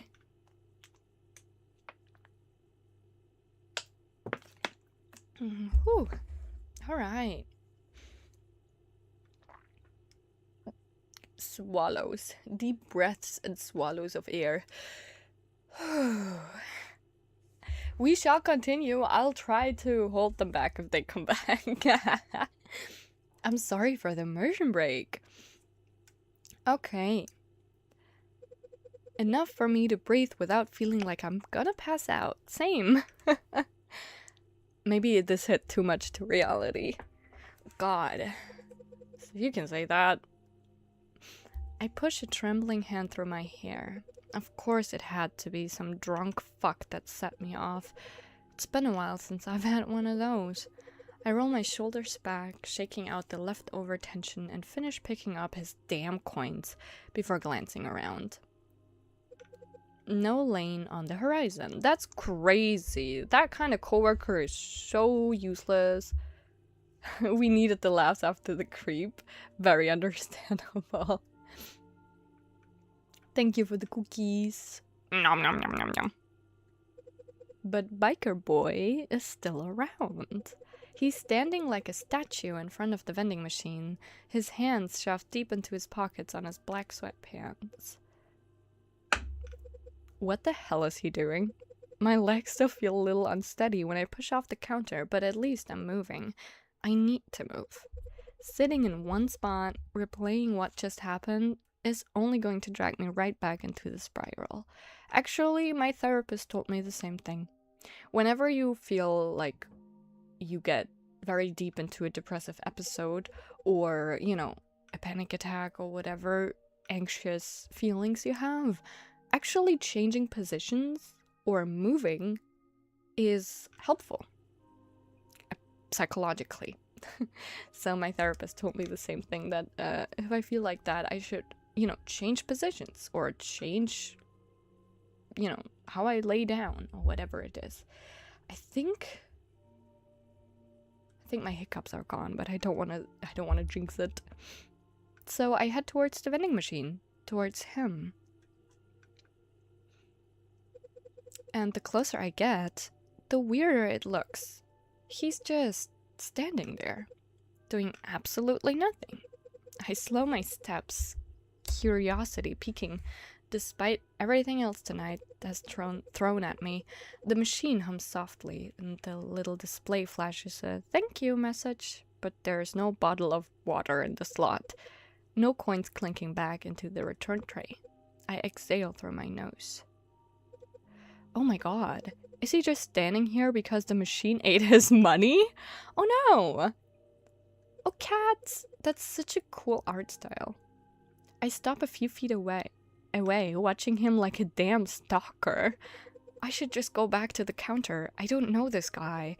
And after what happened, I really should be keeping my distance from strange men. I glance at him again. He's not looking at me, just shifts his weight from one foot to the other, doesn't move his hands either, doesn't reach for the buttons. Like he's trying to make himself smaller, despite being the biggest guy I've ever seen. Okay, I really shouldn't find this funny. I shouldn't. But a clumsy biker is exactly the kind of ridiculous distraction I need tonight. Like a hiccup, maybe. Ice cube or pack on the wrist also helps a lot. Exactly. Cold water or coldness in general. Anywhere where your blood is pumping, like your neck or your wrists, that helps a lot. I am speaking from experience. That's actually the most helpful thing, because the coldness, or like sour candy, but I usually go with cold. The coldness distracts your nervous system from the feelings that you're feeling. And I don't know why, but something about that makes it hard to walk away. Be slightly playful or be polite? I'd be slightly playful. Come on, we need to laugh. I cross my arms, approaching him directly. 1 point for you against that guy, but 0 against the vending machine, it looks like. Hello, Flowish! It's been a while. You couldn't sleep? Aww. I hope this visual novel might make you a bit more sleepy. I hope you enjoy your time here. This is exactly why I like streaming, to help people sleep. Though it is kind of scary, not gonna lie, the VN is a bit scary. I hope you've been well though. Thank you for dropping by, and yeah, I hope you feel sleepy with us very soon. He twitches slightly, like I just caught him doing something embarrassing. It ate my money. I bite back a smile. Tragic. He shifts like he doesn't know whether to leave or to defend himself.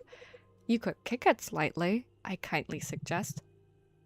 That wouldn't be fair. Oh my god, he's so nice. The sound of his dialogue.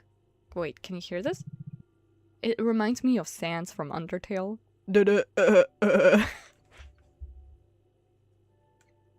Is he giving Sans from Undertale? Guys, be real.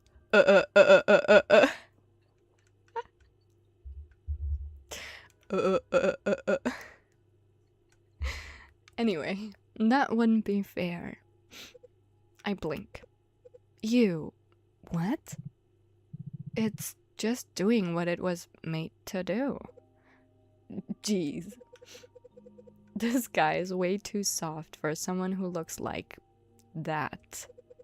I can't help it. I grin. You are just going to stand here all night?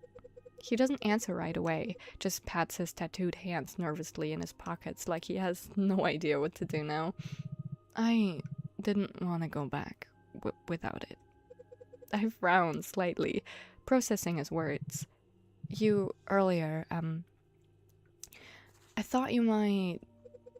I tilt my head, waiting for the end of a sentence while watching his fingers moving again. I hear a soft metallic clicking. ... Coins? I nod towards his hands. You have more change? Maybe it will work if you try again. There's another hesitation, but his hand moves, and instead of coins, I see keys. What I'm guessing are the keys to his motorcycle. Bare, impersonal, just metal on a ring. I gotta wake up in like 4 hours? Ah, damn it. Man, you can try some warm milk if you like milk.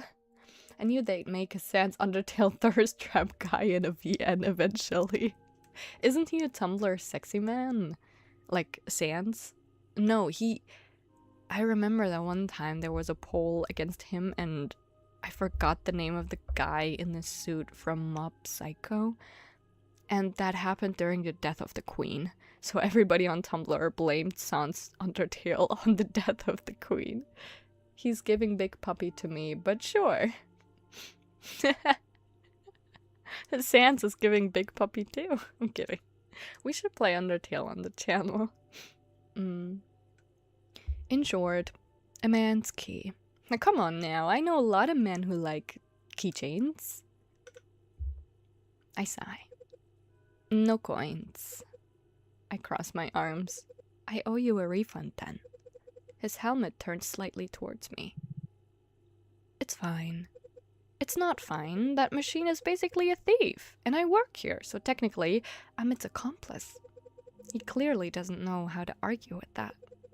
It looks like his shoulders are hunched, like when he sweats like that. It's so sweet. I tap my fingers against my arm, looking at his huge, intimidating posture. Lost over some couple of missing coins. Reagan, I think is his name. Exactly. I think Reagan won against Sans in the Tumblr Sexy Man poll, and that made the queen pass away. That's what happened on Tumblr, at least. Who would you choose, Reagan or Sans? I would choose Sans. You could pick something from the store that costs the same as the bottle. I'll ring it up as a return. I don't need anything. I raise an eyebrow. It wasn't for me. I glance at the vending machine, then at him, and suddenly I feel kind of stupid for not realizing it sooner. That bottle, he bought it for me. Didn't he tell you, girl? Were you not listening to him? I feel like he just said that. I will pick Sans. Me too. I barely even noticed at the time. I was too busy trying to breathe. Oh, right. The panic attack. I forgot. I'm sorry. But now... Oh. That's all I managed to say because suddenly my chest feels a little too tight. He keeps his head down, still looking awkwardly at the machine to avoid my gaze. He was just trying to help. And now he's standing here, waiting for a machine that's not going to give him his money back because he didn't want to return empty-handed. Jeez. Come on, I say, heading for aisle number 3. Let's see what we got. He nods shyly and follows me. Okay, this is better than the scary customer we had before. Reagan is just that fine. He made the whole studio buff him based on vibes. Crazy. I never watched Mob Psycho. I crouch towards the shelves, trying to find something that costs exactly 50 cents for his 50 cents? Water bottle costs 50 cents? Where? Let me move there. In France? C'était français? Était en France? I have to move to France if I want a 50-cent water bottle? Or is it, when was this written? Was this written before the economic clash we all had? 50 cents for water is crazy. That's great. That's so cheap. Sauce bottle. Yeah, what kind of water is in here? I want to live there. Me too. What about Fund? Right, that's 25 cents on top. In 2009 France. Right, you're right. No, wait. Is this set in France too? 2009. Were the prices that cheap in 2009? That's super cheap for water. Man, what a sad world we live in. We used to be a society. It's 1.50 here and something more. Exactly. It depends on the water brand too. Like some water can be €2. But yeah, I also agree. It's like over 150. over here too. A 50-cent is crazy. But I guess 2009. Yeah, they were? Whoa. I mean, I was alive in 2009, but I don't remember the prices. Wow, we used to be a society. Ugh, nothing's exactly 50 cents. The rapper is though. Ayy. Anyway. I keep searching while he stands behind me, his 2 meters towering over me like a wall. Oh, wow! I get to choose! Okay, so there's chocolate, that's 65 cents. The cheapest here is 1.29. I mean, I think I can find one for €1.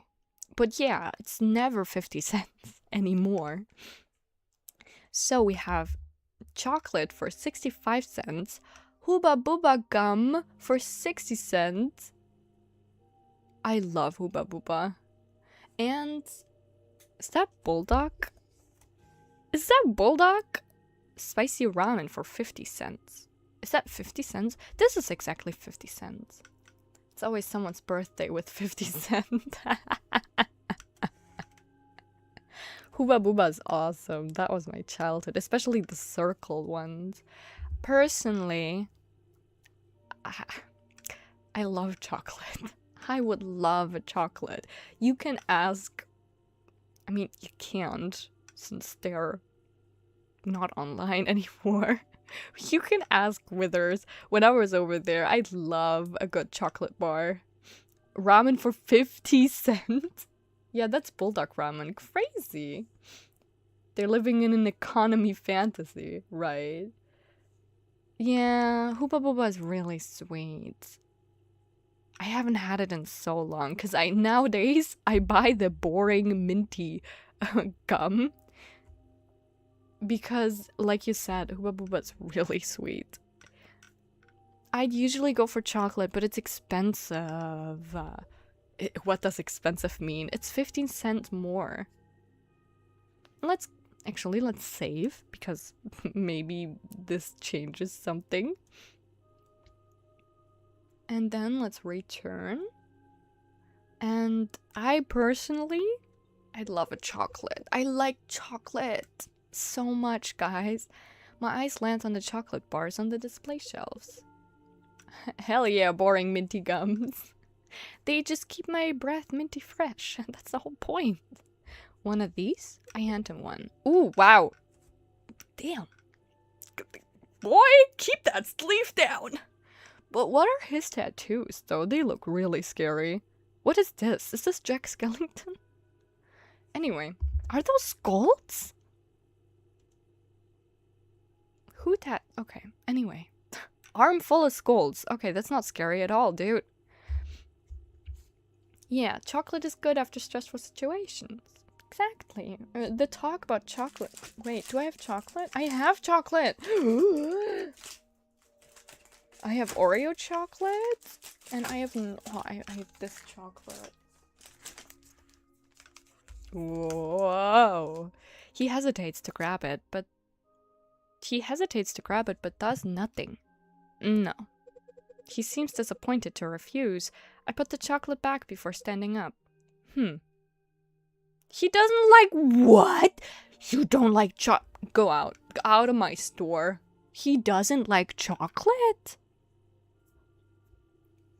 Maybe he's lactose intolerant. Okay, you're right. What about Hubba Bubba?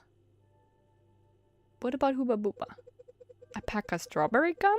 I suggest, already reaching for the pack. Just 10 cents more, but it's fine. I don't chew gum. Wow. Let's talk about chocolate makes me want Nutella now. I'm so bad, I love to spoon Nutella straight from the jar. Blah, blah, blah, blah. I eat that shit up. It's disgusting, but I love it. I don't like chocolate either. I see. I'm obsessed with chocolate. I'm gonna open my chocolate bar right now, actually. Okay, he doesn't chew gum. Weirdly specific. Alright, I say putting it back. But no again. I giggle as I wipe my apron. He also laughs lightly, more embarrassed than anything else. I wasn't expecting it, but his laugh is kinda cute. My brother-in-law doesn't like chocolate, so it's more for the rest of us. I guess. I'm immediately, like, sussed out if the person doesn't like chocolate. But maybe I'm just mean. Maybe he's lactose intolerant. Okay. Do you even eat sweets?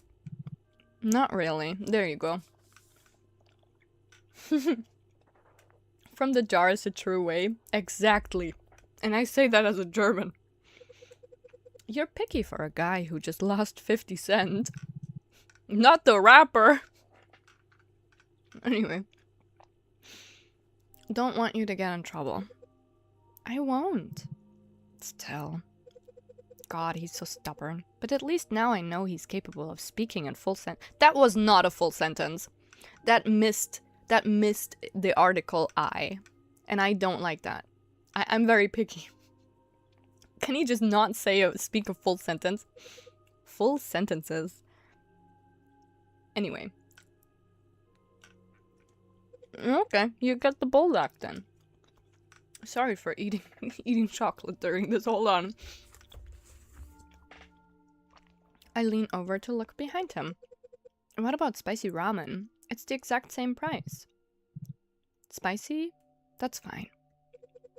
I smile as I take a packet, relieved to have found a solution. Yeah? You like it hot? Bitch? Okay.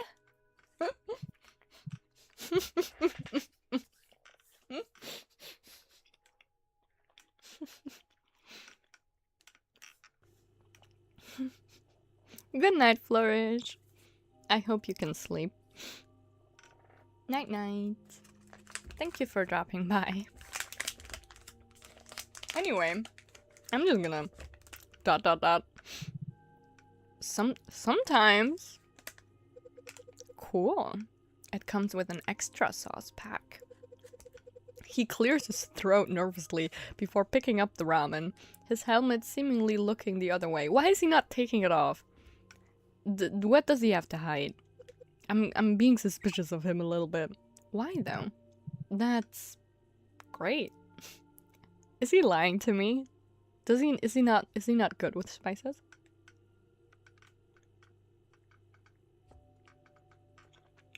Good night, Flourish. Good night.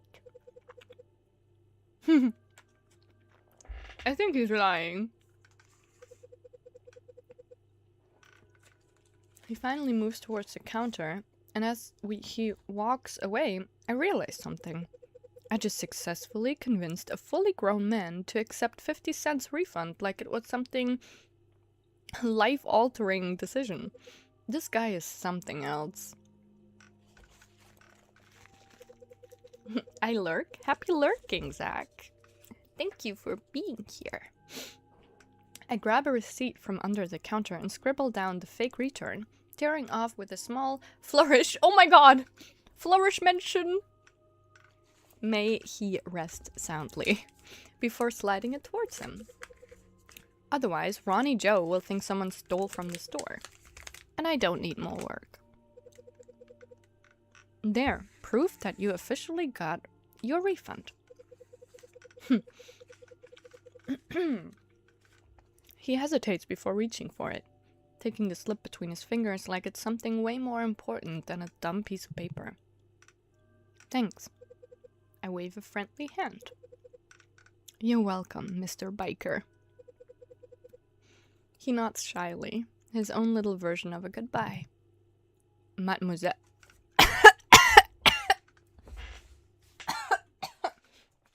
That is France. Shade was right, we're in France. Oh, no. Enchanté. Okay. The word lingers in the air between us, heavier than it should be. And then, just like that, he turns and leaves, the automatic doors making his tall black silhouette disappear. I shake my head, but before I can even process whatever that was... Now you come out? Really? Well, well, well. Did you actually choke that? Everything's fine. Everything's okie dokie. It was just very charming to hear someone say mademoiselle. I jolt slightly, snapping my gaze towards the voice. Lane. Water! Water! I'll drink a sip. Sorry that I'm not voice acting as much, actually. Lane is leaning against the counter, watching me with an insufferable smirk. Wow, that is a very high pitch. Lane can go back to the toilets. Real. Didn't know you had a thing for masked men. I have a thing for whoever is nice and helpful and polite. I groan, clearly embarrassed that he's witnessing this conversation. But you didn't witness the creep?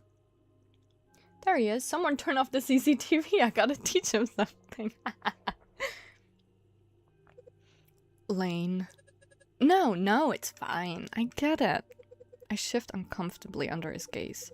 I just helped him, I mumble, feeling stupid for even trying to explain myself. It was just a weird moment. Lane tilts his head, pretending to consider this. Right, just a weird moment with a big, tall, mysterious guy who doesn't say a word but gets your panties all twisted up. First of all, who are you? I don't need to explain myself to you. He clicks his tongue.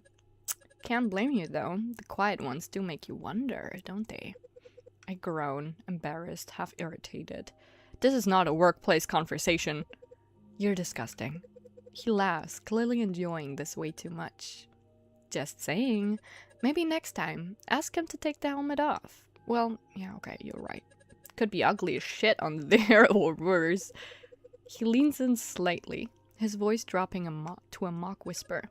Tiny dick.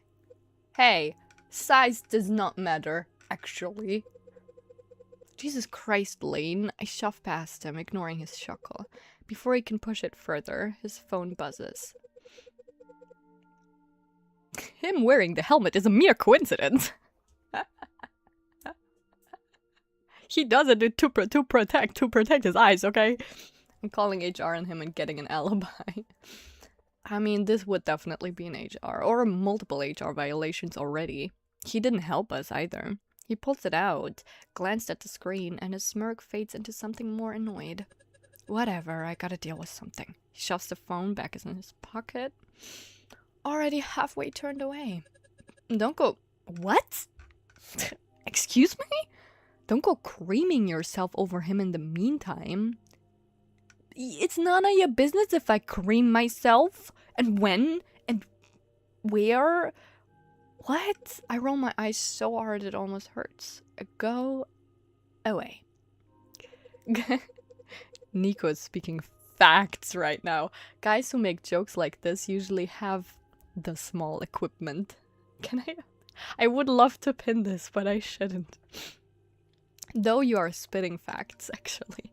He throws up a lazy salute and finally disappears, leaving me with nothing but my own aspiration. He didn't help at all. I ended up doing all of the tasks myself, while Lane, well, he mostly sat in the stockroom fiddling with his phone. Typical. I can't remember the last time he'd done anything useful. Compensating, exactly. Lane sounds very punchable. I agree. 6:39 a.m. I step out of the Mad Dog. That's, oh my god, we end at 6 a.m.? Wow. I step out of Mad Dog Convenience, letting the door shut behind me with a hollow thud. My shift is over. Finally. I didn't say bye to Lane, I just left. Yeah, good job. After what happened, yeah, no. So I grabbed my bag, clocked out, and walked out. Faster than usual. I just want to be home. Do you have to walk alone? Well, it's 6 a.m. at least. 1 month on the night shift and I'm used to it by now. The quiet, the empty streets, the calm that used to send chills up my spine. It doesn't anymore. The first weeks I'd hurry home, feeling like something was always behind me. But fear faded. I learned that the streets at 6 a.m. are just streets. Still, just because I'm used to it doesn't mean I'm careless. Ooh!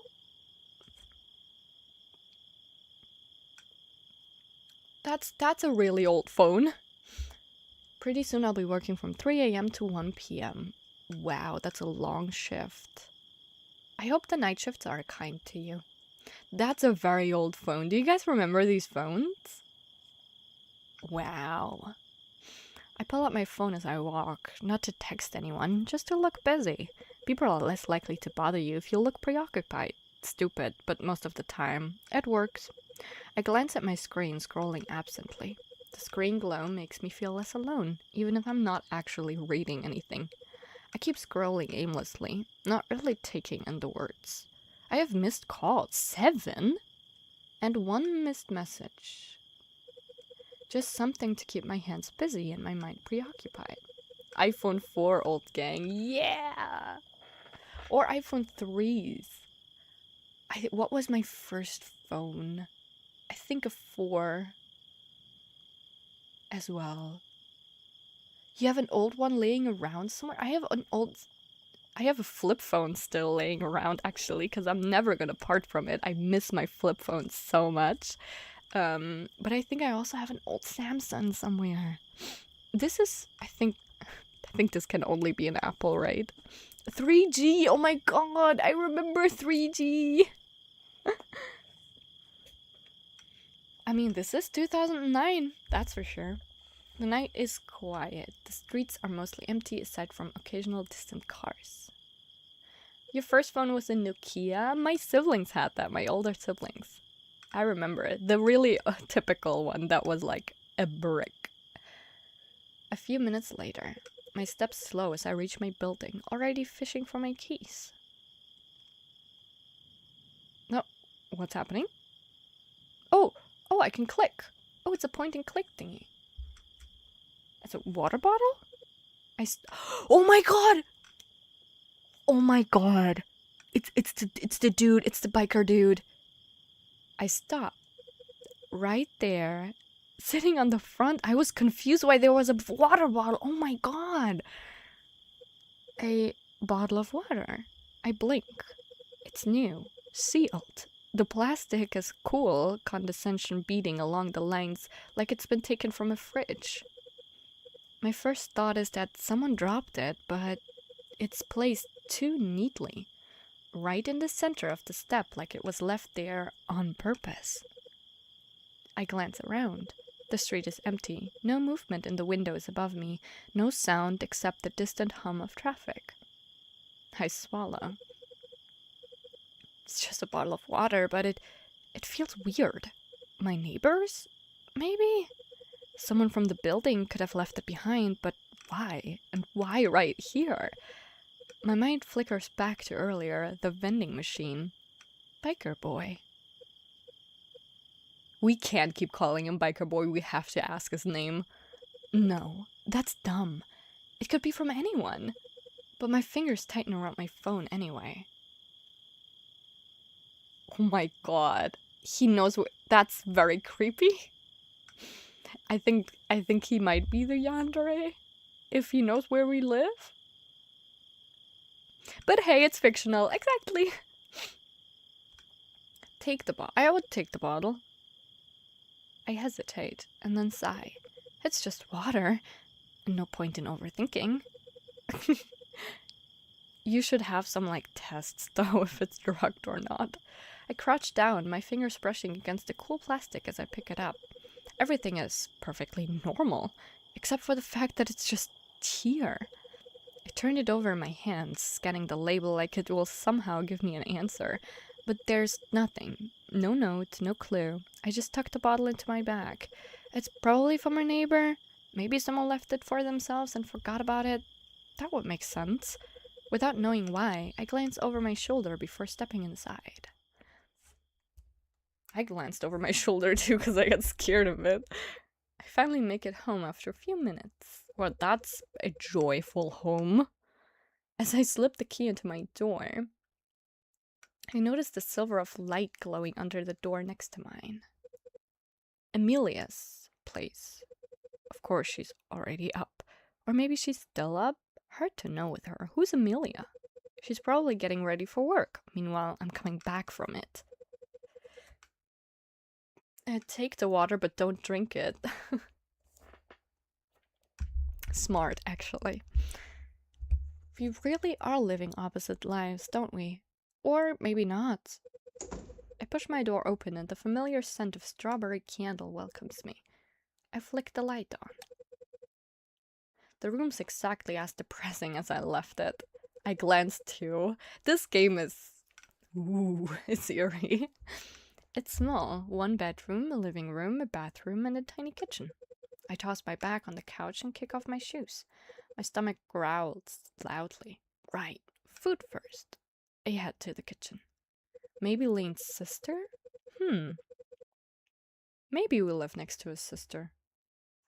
The cabinet creaks as I open it, and I start rummaging through the half-empty shelves until my fingers close around a familiar crinkly packet. It's so quiet in this game. Ramen. The exact same kind Biker Boy took earlier. I pause for a second, staring down at the red packaging. We both like spicy ramen. Girl! Stop fantasizing about a stranger. I can't help but think about him while I fill the kettle and set it on the stoves. The helmet was one thing. It's not unusual, bikers keep them on all the time. But it wasn't just that, it was the way his fingers twitched like he didn't know what to do with them. The fact that he didn't talk much, and when he did, it was always short. Like every word scrapped against something raw. I wonder why. And why just 1 pack of ramen? If he was making a late-night grocery run, why bother for something so small? I let my thoughts wander for a moment as I finish cooking. And the first bite of noodles brings me right back to earlier. Girl, I think he was there for you. I don't think he was there for the ramen. I'm grateful, Biker Boy defended me. Please ask for a name. I can't call him that. We're gonna give him a name. Guys, name suggestions? Do you have name suggestions for the guy? That customer was getting way too aggressive, and I don't know what I would have done or what would have happened if he hadn't shown up when he did. But still, he gave us some serious awkward vibes. He barely spoke, and when he did, his voice was kind and shy. Or no, kind of shy. If he's the Yadra, then he doesn't like it, but knows what that MC likes it. Aww, that's kind of cute. Am I weird for thinking that's cute? Like he wasn't used to talking to people at all. Jeff? My name is Jeff. Tyler. Tyler is a good name. Or, yeah, Tyler is a good... The killer? Hey now. Soul. Ren. Oh my god, Ren. Tio! What the fuck, Tio?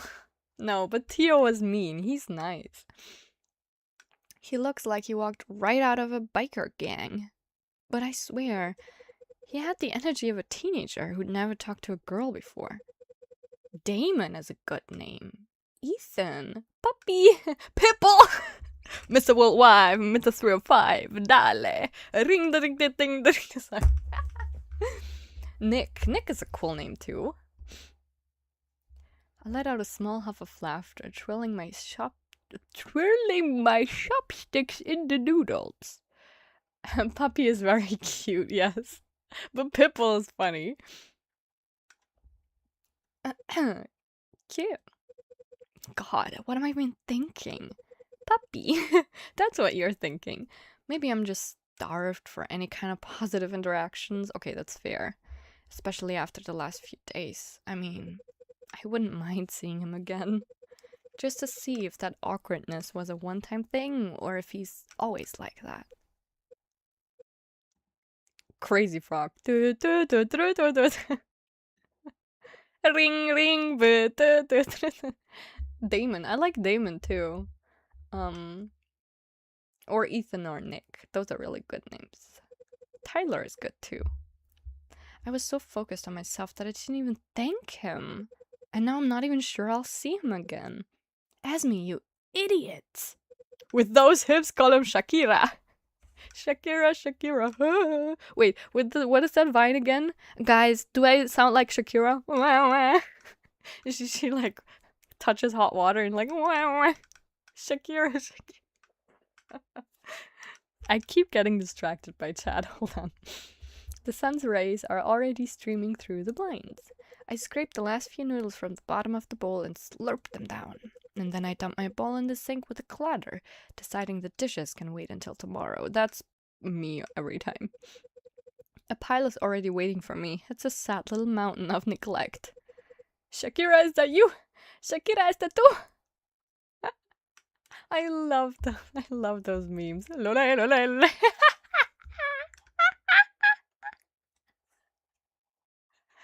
Sorry, it's not funny. It's not funny.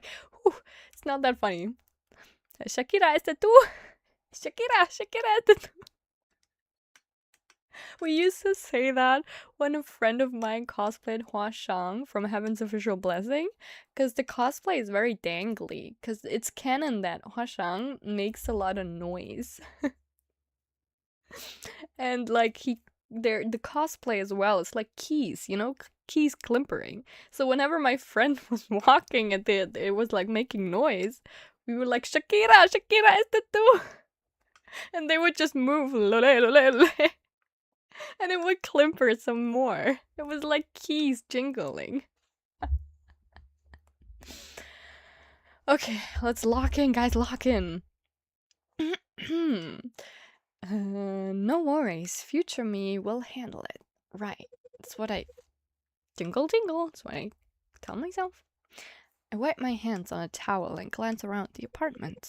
The living room is only a few steps away. My sofa looks so comfortable, but my eyes keep drifting to my bedroom door. I stand there, wedged between the pull of the sofa and the soft cushions of my bed. My body is heavy with exhaustion, but my mind is still reeling, still entangled in the strange events of the night. Watch TV or go straight to bed? Usually, after a long day of work, I like to watch something, even when I'm tired. Because I just like the distraction. Anyway, the couch creaks as I flop down to get all of the ADHD people's attention with all of the jingles. Future me usually doesn't handle she, but okay. Okay, sure. You guys are so funny. You guys are the funniest, not me. The couch creaks as I flop down, remote in hand. My body's screaming for sleep, but my brain's still wired from the shift. Exactly. I just need a little something mindless to wind down. Oh, wow. Wow, that's the TV. Oh my god, I was background noise to sleep better. Exactly. I'm the exact same. Wow, I can hear the TV in-game. Yeah, something to drown out the leftover stress and the weird vibes that still hasn't left me. I scroll through the channels until I come across the morning news channel. Oh, that's what the guy was talking about. 5 missing? This month? Authorities are investigating a body discovered near a wooden area. Oh, this is sad. Just behind the Mad Dog convenience store, where the local night workers have been shaken by the news. I pause, my fingers tightening around the remote. Maybe we shouldn't have watched TV. The victim has not yet been identified, but authorities confirmed the body was found just hours ago, with signs of brutal trauma, including deep lacerations and wounds consistent with a violent attack. While the police continues their investigation, no leads have been released at this time. I stare at the screen, my mind racing. What the fuck? My convenience store? What if it was one of my regulars? Someone I've seen recently? I glance uneasily towards the window, unable to shake the feeling that something about this isn't right. It was definitely biker Shakira. I mean, maybe. Watching the news before bed is never a good idea. I was hoping that we would turn on some mindless show or like a series or a cartoon. But I agree, the news is not a good idea. I glance uneasily towards the window, unable to shake the feeling that something about this isn't right. There's no photo of the victim, no name, just a vague description. But something in me can't let go of the thought that I might know this person. Thank you, Damon. Thank you, biker boy. It might be by Kira.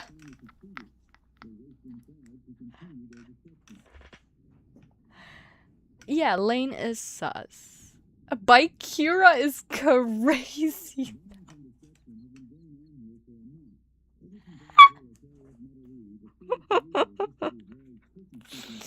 Oh, the screen cuts to the crime scene. Ooh, wow.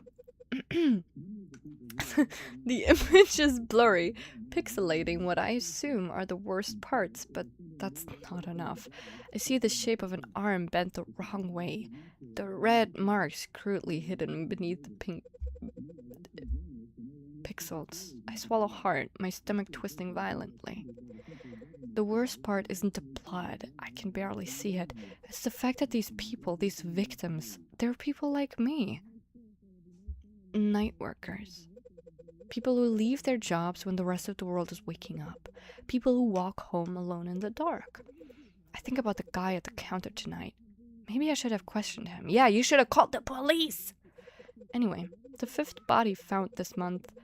Oh, she means we should have asked him about it, which I didn't do. Oopsie. The 5th body found this month. Police have yet to confirm whether these murders are connected to the growing number of missing people but sources suggest. I love that this visual novel is so serious, meanwhile we are laughing about by Kira. I know, man. What would I do without you guys? I force myself to look back at the TV, but the scene's already shifted. The news anchor is back, smiling like she didn't just talk about atrocities. Coming up next, local business owners fight back against rising rent. Eventually, I can't take it anymore. I sigh deeply, trying to push the images away as I reach for the remote and turn off the TV. I start peeling off my work clothes and toss them on the chair, not bothering to fold them. The second I hit the mattress, my body feels like it's sinking. My limbs are heavy, my eyelids even heavier. I didn't even think I pulled the covers over me. I try to fall asleep, but my brain refuses to shut off. The events of the night replay in my head. The creepy customer, the awkward encounter with Baikira. Sorry. The way he called me, Mademoiselle. Who even says that in this country? I roll over, burying my face in the pillow. Maybe it was supposed to be charming. Maybe he thought it made him sound mysterious or something. Or maybe he's just French. I'm kidding. He's just weird. Yeah, that's probably it. He's weird. I can't help but smile a little. The language of love, huh? Why not? If this is what passes for romance in my life, I'll take it. My eyelids grow heavier and the thoughts start to blur along with the sounds of Amelia's heels. She's finally heading to work. I exhale slowly, already half asleep. It's routine at this point. She leaves when I come back, I leave when she comes back. That's just how it is. Except this time, she stops. Right outside my door.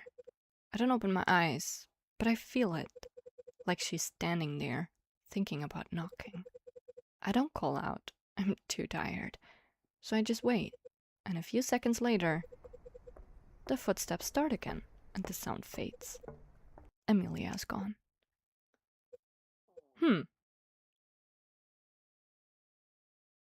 French, ramen, tattoos, helmet, biker boy, Shakira. Love. That's weird. End of shift 1. Wow, that was the demo. Click to continue. Wait. Can I save? That was the introduction to the game. All right. So we have Lane. We have Lane. who's our coworker, who's a bit of a rude-ass guy. Tsundere, perhaps. We have the biker boy, who's very shy, but helpful.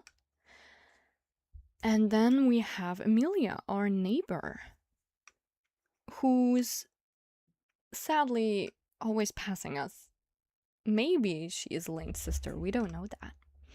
How long have we been? How long did this go? 2 hours. Really? Oh, or did I talk a lot again? Wow, it doesn't feel like 2 hours. Let me drink some water. Do you want to continue a little bit? I don't think we can finish the whole game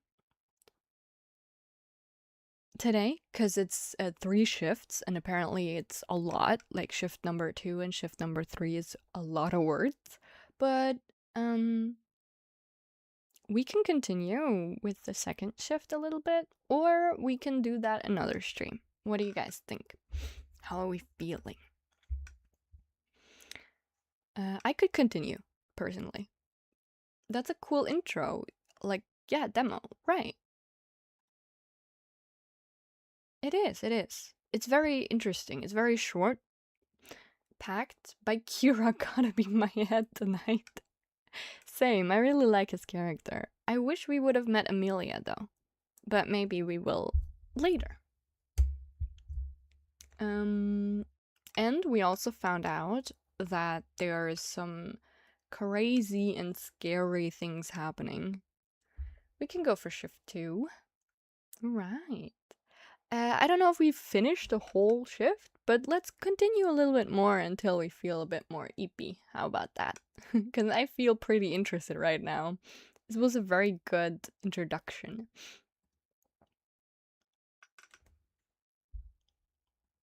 Hello? Ooh, shift 2. This looks so scary. My god. The atmosphere in this game is crazy.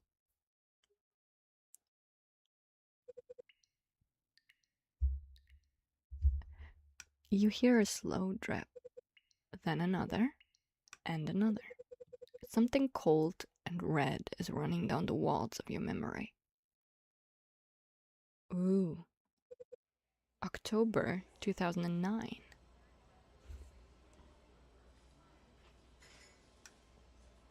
Oh wow, colors! We didn't have colors before. The cafe is half empty, just the way we like it. By Kira is the peak of my comedic genius today. It is brilliant. We need to clip it for real. Too late for the lunch crowd and too early for the dinner rush. Soft golden light spills across the tiled floors, catching the steam curling up from some coffee cups. Is it a cat cafe? Conversations drift from nearby tables, laughter, clinking spoons, students arguing over a mathematical formula. A couple leans in close by the window, a toddler squeals somewhere in the back. Just the kind of place where time doesn't feel so heavy, where things are warm and bright and real. Oh, hello. Who are you? Amelia! Oh my god, nice to meet you! I'm so glad we are meeting you this playthrough. Amelia sits across from me, legs crossed, phone face down, perfect... Okay. Nail polish, sorry, I didn't see, because my phone was in the way. Perfect nail polish and red hair that looks like it belongs to a fashion ad. She's scrolling through the drink menu like it's personally offending her. Why do cafes always name things like this? God, look at these names. Naked Sunset. Choke Me Gently. Are we ordering drinks or writing erotica? She's so pretty. Amelia is really pretty. Clip Goddess Yvette working hard. Per diva. It would be very fun if you do clip that. I raise an eyebrow, skimming at the menu. There's one called Sinner's Milk. What even is that? Uh-oh. The last time I talked about milk, my internet died. So I shall not speak of milk again, actually. She's gorgeous, she really is. I love her hair. Whatever it is, it's probably disgusting. I laugh. You'd totally order it though. Please, Angel, I have standards. I'm more of a heartbreak martini girl, something bitter with a tiny umbrella. She winks at me before a waitress swings by, notepad at the ready. What can I get you today, ladies? We greet her in turn and dive straight into the little piece of cardboard in the brand's colors. After insistent hesitation that nearly scored the waitress away, Emilia finally settles on the most basic thing a girl like her could order. A cold coffee. She raises a brow at me like, your move. The menu's long for a small cafe. Everything feels too sweet or too much. I hesitate. Emilia waits, her lips already curved, ready for whatever I say. Ooh, I can choose! Something... what? We have blueberry milkshake, hot chocolate. I'm not gonna lie, I always go for a hot chocolate, usually. I'm gonna... No, not overwrite this one. Well, actually, it's just the beginning. Whatever, I'm just gonna save here. And then I'm gonna look, though. I'm curious if there's anything else. I don't even look at the menu anymore. Do you serve whiskey?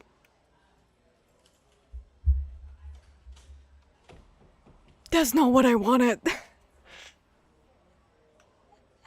That's not what I wanted. I thought that we had different... I thought we could look at different drinks. Just straight up day drinking.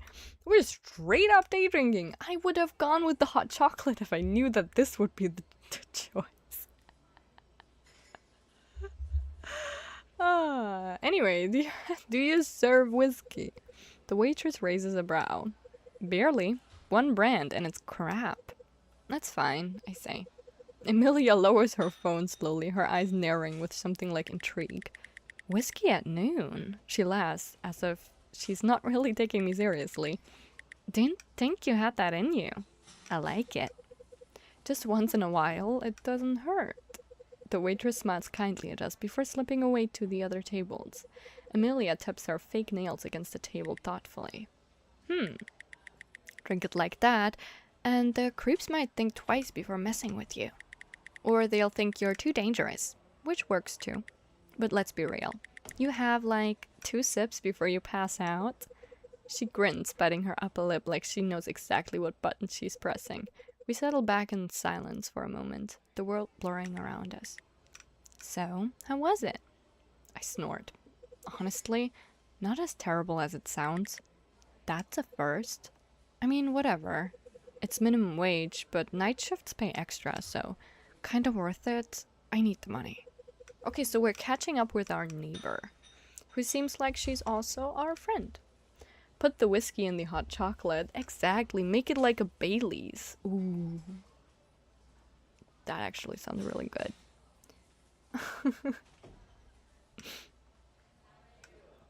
She leans back and stretches like she owns the place. Any hot coworkers? I knew she was gonna ask something like that. I stare at her. Why is that your first question? Because I'm bored and I need to live through you. Now answer. Well, there's a coworker, I admit. She raises an eyebrow, her long nails tapping her skin as if to say, tell me more. I love Bailey's. Good morning, Howley. Hello there. I know you like Bailey's. Go on. I pause. He's kinda useless, honestly. So she isn't Lane's sister. Just leans on the counter and talks and flirts with the customers, then disappears when it's time to clean something. She groans immediately. Ugh, I hate men like that. I laugh. I figured you would. No, like seriously. I have 5 of them at my job, always standing around like it's their God-given right to never sweep. But the moment a girl takes a break, suddenly it's a problem. Like, shut the fuck up, Lawson. You literally spent 20 minutes talking about your protein powder. I laugh louder. Lawson. Boring. Yeah, not everybody can be named Shakira. I mean, Bakira. Hello, hello. Yeah, stream started a bit broken. But we got right back up. We finished the introduction, the first shift of this game. And now we're gonna start the second so we could meet Amelia over here, who's our neighbor and a friend. I don't know how much longer I will go, but maybe a little bit. Because I'm actually really interested. There's something magnetic about Amelia when she's like this. Something a little terrifying, but honest in a way that most people aren't. Amelia, oh my god. I hate them, she says, dead serious now. I hate how society lets them just exist, be average as hell, and still get praised for breathing. Not all guys are like this or agree with her. Yeah, thank you. The scuff was just my internet dying again. Like, what the heck? And then I restarted my router, and during that, I had a VC live on TikTok because I didn't want to keep everybody hanging, and I didn't know if my internet was gonna come back or not. So we were like live on TikTok for 10 minutes while I figured out my internet. Definitely not guys are like that, but she has a point. Especially with the guys we have at work. Or the guy we have at work. Her voice is smooth, almost bored as she says it. I swear, I should have stayed in love with fictional men. Per diva. At least they don't breathe. Girl. I laugh so hard I almost choke on my own saliva. You're not wrong. Amelia tilts her head towards the light, adjusting her lip gloss in her pocket mirror with a little cat on the back. Like, seriously. It's like lottery. Sometimes you win, but mostly you end up with a broken heart. That gets her attention. Her head turns slowly, and when she looks at me, there's a glint in her eyes. You're learning. Took you long enough. I roll my eyes. I learned from the best. I wink. She laughs as she puts the mirror back into her little leopard print purse. Oh, she's so cute. She's so fashionable. Real. Real. I agree with her too. She's not wrong. Yeah, women are better. Always have been. I nod, half smiling. You should date one then. Ooh, the words hang in the air. She looks at me 1 second too long and then smiles. I should. We are smarter, better here, we communicate, we smell nice, I add. She raises a brow. Speak for yourself, Angel. I feel my cheeks warm as I tuck a strand of hair behind my ear, pretending to be very interested in whatever's outside the window. Just saying. If I ever stop pretending men are worth the effort, it's over for the girls. To be fair, I mutter, my coworker's not the worst. Like, he'll be annoying, but in that dumb way where you almost laugh every time you're mad. Sometimes I can't tell if I want to strangle him or not. That sounds familiar. Oh, maybe it is her brother. Ugh, she says quietly. Boys. No, I don't think it's her brother. We would know that, right? I'm confused.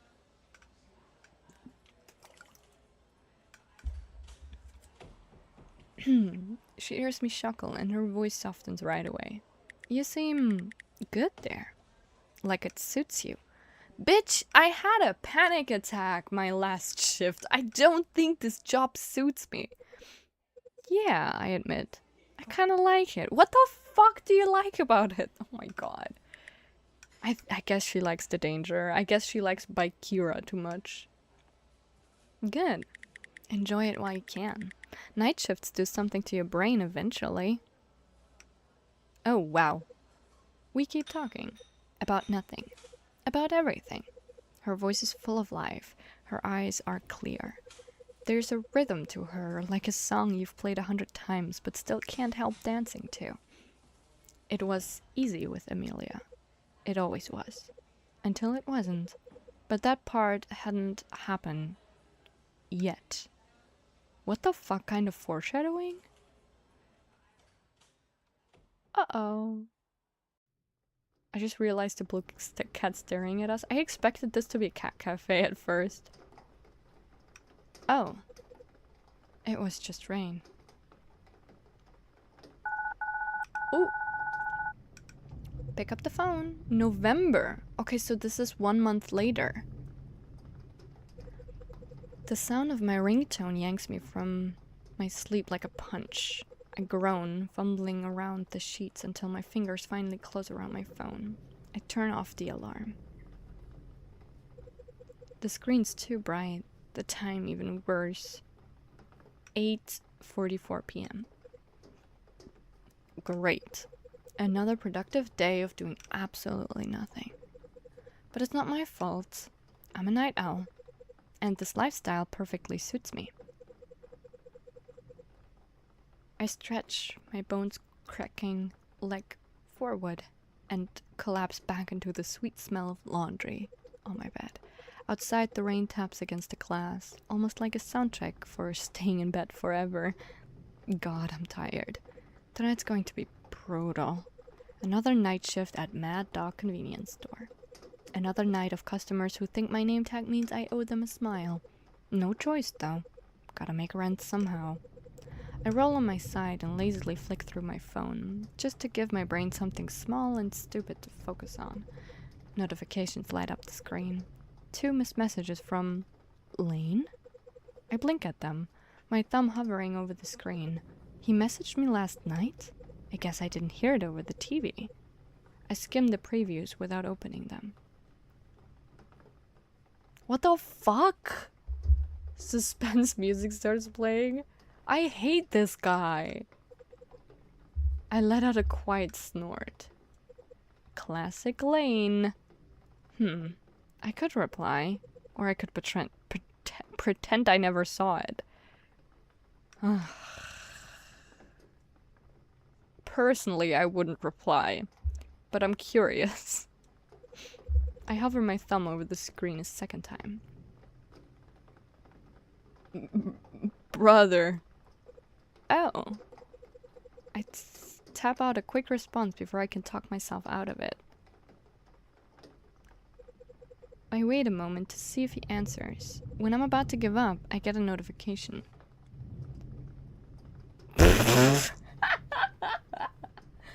Sorry.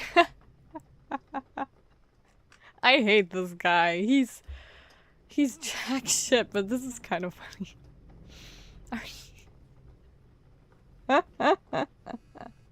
He's 24? At the grown age, man. Sorry, I should read the text. He said, "Hey, gorgeous, not that I care anything, but you good." And when we didn't reply, he sent emojis that represent wanking it. We were like funny, and then he was, "You didn't answer, so I had a very intense bonding moment with my right hand." Heart. Are you 15? No, I'm 24. I wasn't going to come on time today, but you just gave me a reason to. Let's go on a date. What did I walk back into? Our coworker. He's a weirdo. Grown-ass man. What the... Why is he being like this? A date? I don't want to go on a date with him. Fuck. I should have ignored his messages. I'm keeping that response in my back pocket to use one day. Sin! You should be better than this. Should I have ignored his messages?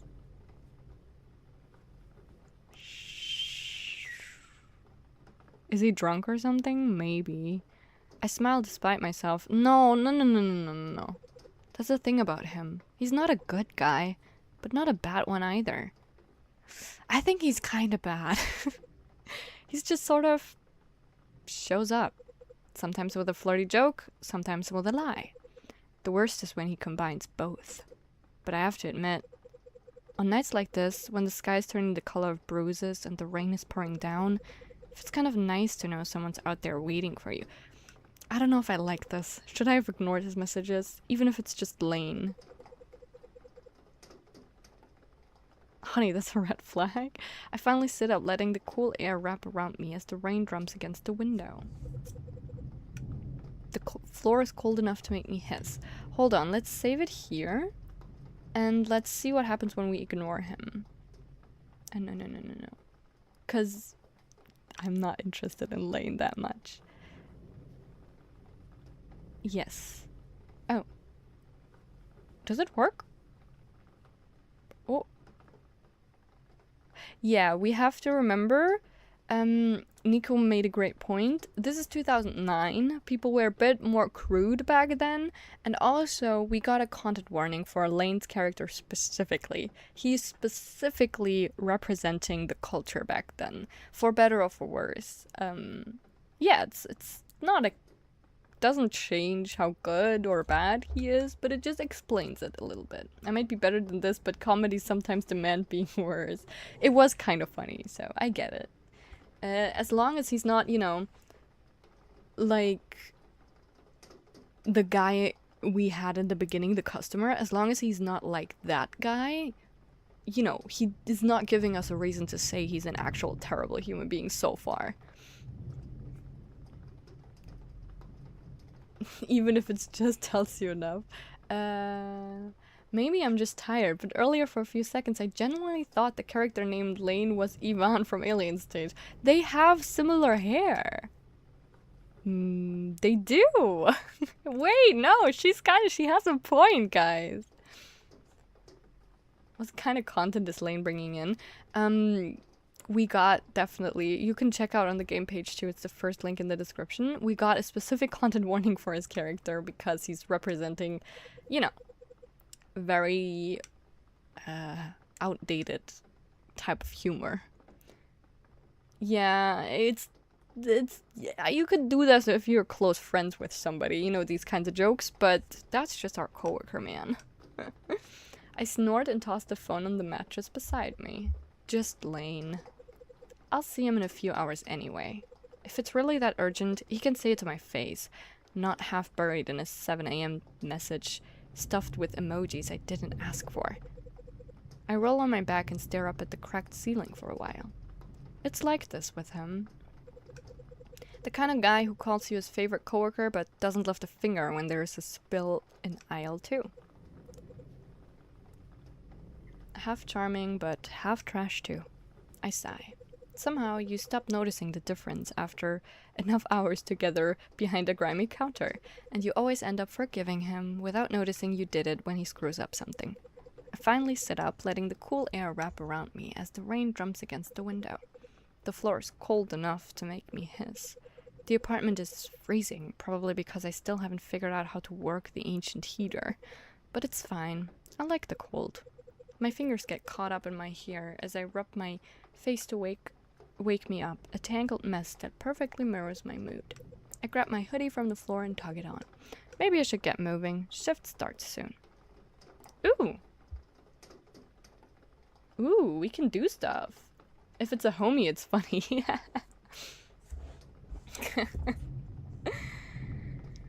Okay.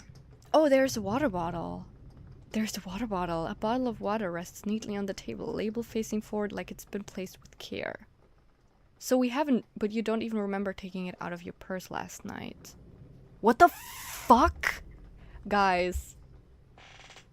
I'm telling you, Biker Boy's a stalker. Strange. Look through the window. Okay. Is there anything? I'm scared. I'm scared. I'm kind of scared. Okay. Ah! It's high, too high maybe. You live on the 15th floor, not because you wanted the view, but because it was the only place you could afford. If you had the money, you'd probably be somewhere lower. The city looks like a mess of flickering lights and forgotten corners from up here. The kind of view that makes everything and everyone feel far away. You say you don't mind the height, but I wonder if that's true. look at the sky. The clouds are heavy. Purple, gray, and cracked open by flashes of lightning in the distance. You should be careful out there. Okay. Can we... Oh, go back. Okay. Lore, lore, lore! By Kira, by Kira! Oh, baby, when you talk like that... Sorry. I'm technically a biker boy. Wow, that's so cool. I hope you wear the right gear. Please be safe. I'd like to live on the 15th floor or a penthouse in New York City. I mean, New York City has a great mayor, so... I got chills. The thing with the water ball is really scary. But so far, the biker boy and Amelia are my favorites. You took the covers up half-heartedly. The bed looks no cleaner, but at least you tried. Aw, that's nice. Okay, I'll leave your room. Wow, I didn't know we could move. Enter your room. Go to the living room. Some forgotten clothes. Old television. They were a gift to yourself when you got the job. Something new for a fresh start. But the right occasion never came. They've hung here since... untouched. No, that's sad. What about my TV? You flip on the TV. Static buzzes loud for a second before a weather warning cuts in. This is an emergency weather alert from the National Weather Service. Severe thunderstorms are expected to hit the area tonight. Strong winds, hail, and dangerous lightning are forecasted. Residents are urged to remain indoors and avoid unnecessary travel. Yeah, well, might tell that to my workplace. Keep away from windows and doors. Do not use electronics unless absolutely necessary. Power outages are very likely. That's why Lane texted us. That's nice of him, kinda. Well, he could have actually, you know, been nice about it instead. Oh. Wait, what do we do now? The red highlights are a little unsettling for me. Oh, you should have been here at the beginning. This game is very eerie, and it's not horror per se, but it is kind of scary. Oh, Biker, when you talk like that, you make the customer mad. That's funny. I just know the signs that bikers use since my parents won't allow me to get a bike. Well, bikes are very dangerous. My Mr. Mayor, I'll do every job for you. Hire me to live in a penthouse. Mood. Go to the kitchen. There you go. Do I eat? Post-it notes. Mad Dog said they need someone for night shifts. Told them you're reliable. Here's the number. Ask for RJ. Don't forget. Who was that? Who recommended me? We don't know? Okay. My name tag? Your name tag sits on the edge of the counter, right where you'll always leave it. Somehow, after just a month on the job, the name tag already looks like it survived a war zone. Boo! The plastic's scratched, the clip's bent, and you're starting to wonder if it's a warning sign. You grab it and shove it in your pocket. Can't show up to work without your tiny plastic badge of honor. The fuck is that noise? The fuck is that noise? What the heck?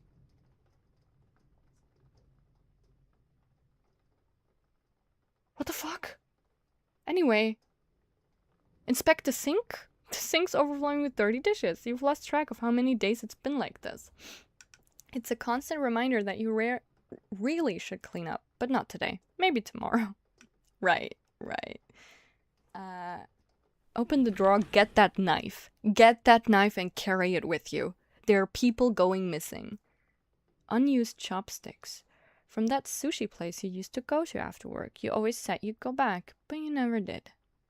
Fortune cookie. Could not load image. What? Oh, my scuff is following me to the game.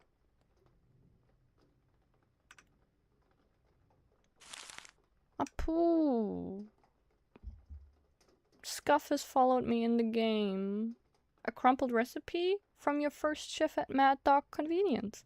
Lane wrote this number and his address on the back like you'd ever used them. You didn't throw it away though, but you don't remember putting this here. In fact, you're pretty sure it wasn't here last time you checked this drawer. That's scary. Matchsticks. You used to light candles before going to bed. You said it felt safer. You haven't lit one in weeks. You keep the box, though, just in case, I guess. Too much red, it scuffed you? Right. This straw has always been his home. It's home. Well, take it with you. You need it. Okay, sure. Then not. Can we go to work or enter the bathroom? Okay. Step into the shower. You step into the shower and close the glass door behind you. The water takes a moment to warm up, rattling through the old pipes like bones shaking. When it hits, it's almost too hot. You let it scorch your skin anyway. You stand there for a long time, watching steam curl up the cracked tiles. Somewhere under the noise, your thoughts start to melt into nothing. You finish showering and put your work clothes on. You really needed that shower. Dried out lipstick. By Kira broke into your house. Well, by Kira could have done the dishes at least. They always stalk you. They always leave you bottles of water, but they'd never do the dishes for you. Let that sink in. Literally. You used to wear this before work, back when you thought appearances mattered behind a convenience store counter. Mood. Open the cabinet. You open the cabinet. A sour mix of mildew and cheap aerosol hits you in the face. A crusty tube of toothpaste slumps next to a cracked comb. Nothing in here feels particularly clean or useful. Nico is really on a roll tonight. You meet your own eyes in the mirror. You smile at yourself. Feels like trying to warm your hands on a dead flame. Oh, poo. That's sad. It kind of reminds me of Undertale again. It's still you, despite everything. Okay. Go to work. Would have been spooky if something changes on the screen after we came out of the drawer part. I mean, maybe it did and I didn't notice. I think I can go now. Oh yeah, we can continue the story, right? 9:24 p.m. Steals the biker helmet. Alright, because your parents are not allowing you to display one. I think they look pretty cool too. Okay, I'm not late yet, but close enough that my heart's already doing this annoying little panic flutter. I slip on my sneakers by the door, my hoodie already zipped up. My work shirt is wrinkled, but I'll pass. Getting dressed at home is just easier. One less thing to deal with under the buzz of the stockroom light. I feel you. I mean, we don't even have a break room. The guys just change and leave, no questions. For me, it's a balancing act. Don't look too done up or too sloppy. It's like they're all waiting for me to mess up.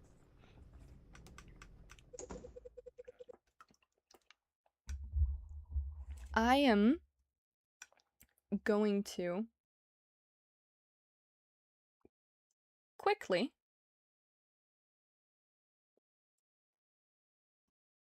use the bathroom. Wait. I'm not even gonna put the BRB screen on because it's not worth it. I'm just gonna be AFK for a second. And I'll be back in a second. Nico can't clown a lot because of employment, so Nico is gesturing when stream allows it. I love my little court jester. I'll be back in a second and then we can start our shift, I think. Give me a minute.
I'm back.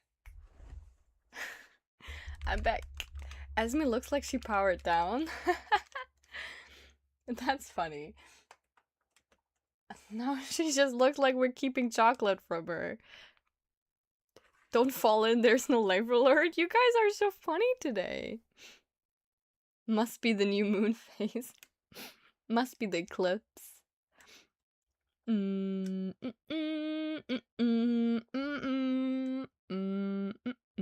Hello, hello.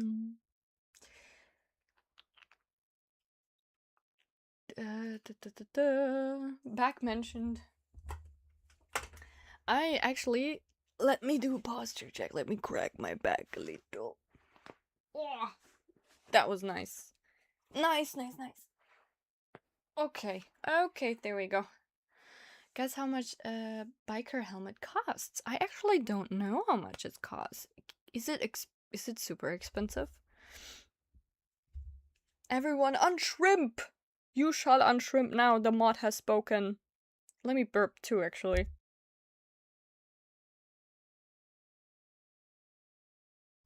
Alright.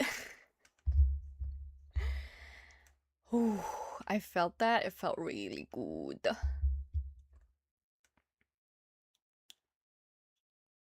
Oh, 20 to 80 pounds? That's not too much. That's a good chunk. The sky outside is barely tinted with that dull indigo gray. On shrimps in bed? I can't shrimp, I'm allergic to fish. Not quite night, but getting here. And the rain is still going strong. Yeah, you should stay inside. I don't know why a convenience store is open during this storm anyway. 1 foot out the door and I freeze instantly. Shit, I forgot the umbrella. Really? Uh-oh. That's my fault, isn't it? I probably could have gotten an umbrella. Uh-oh, I didn't think about that. Feet. I complain, not even daring to step out of the little shelter. But it's too late to turn back now, and I can't risk being late. I pull my hood over my head and start walking as fast as I can, trying to dodge the worst of it. Useless. The rain always wins. My shoes are already soaked and I can't feel the cold. I can't feel the cold creeping up my legs, turning my skin into ice. Enjoy the rest of the stream, everyone. See you all later. Thank you, Shay. Thank you for being here. It was very fun having you here.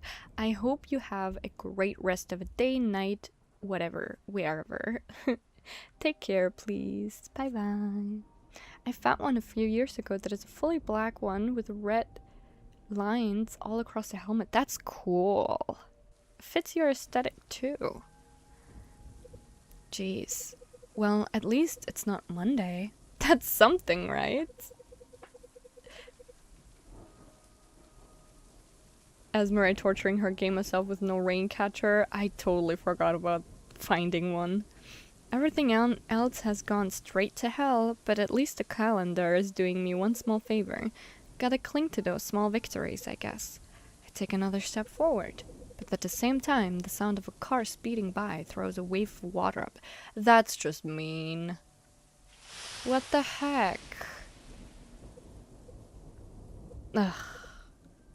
Ugh. Couldn't even get that small victory at last, could I?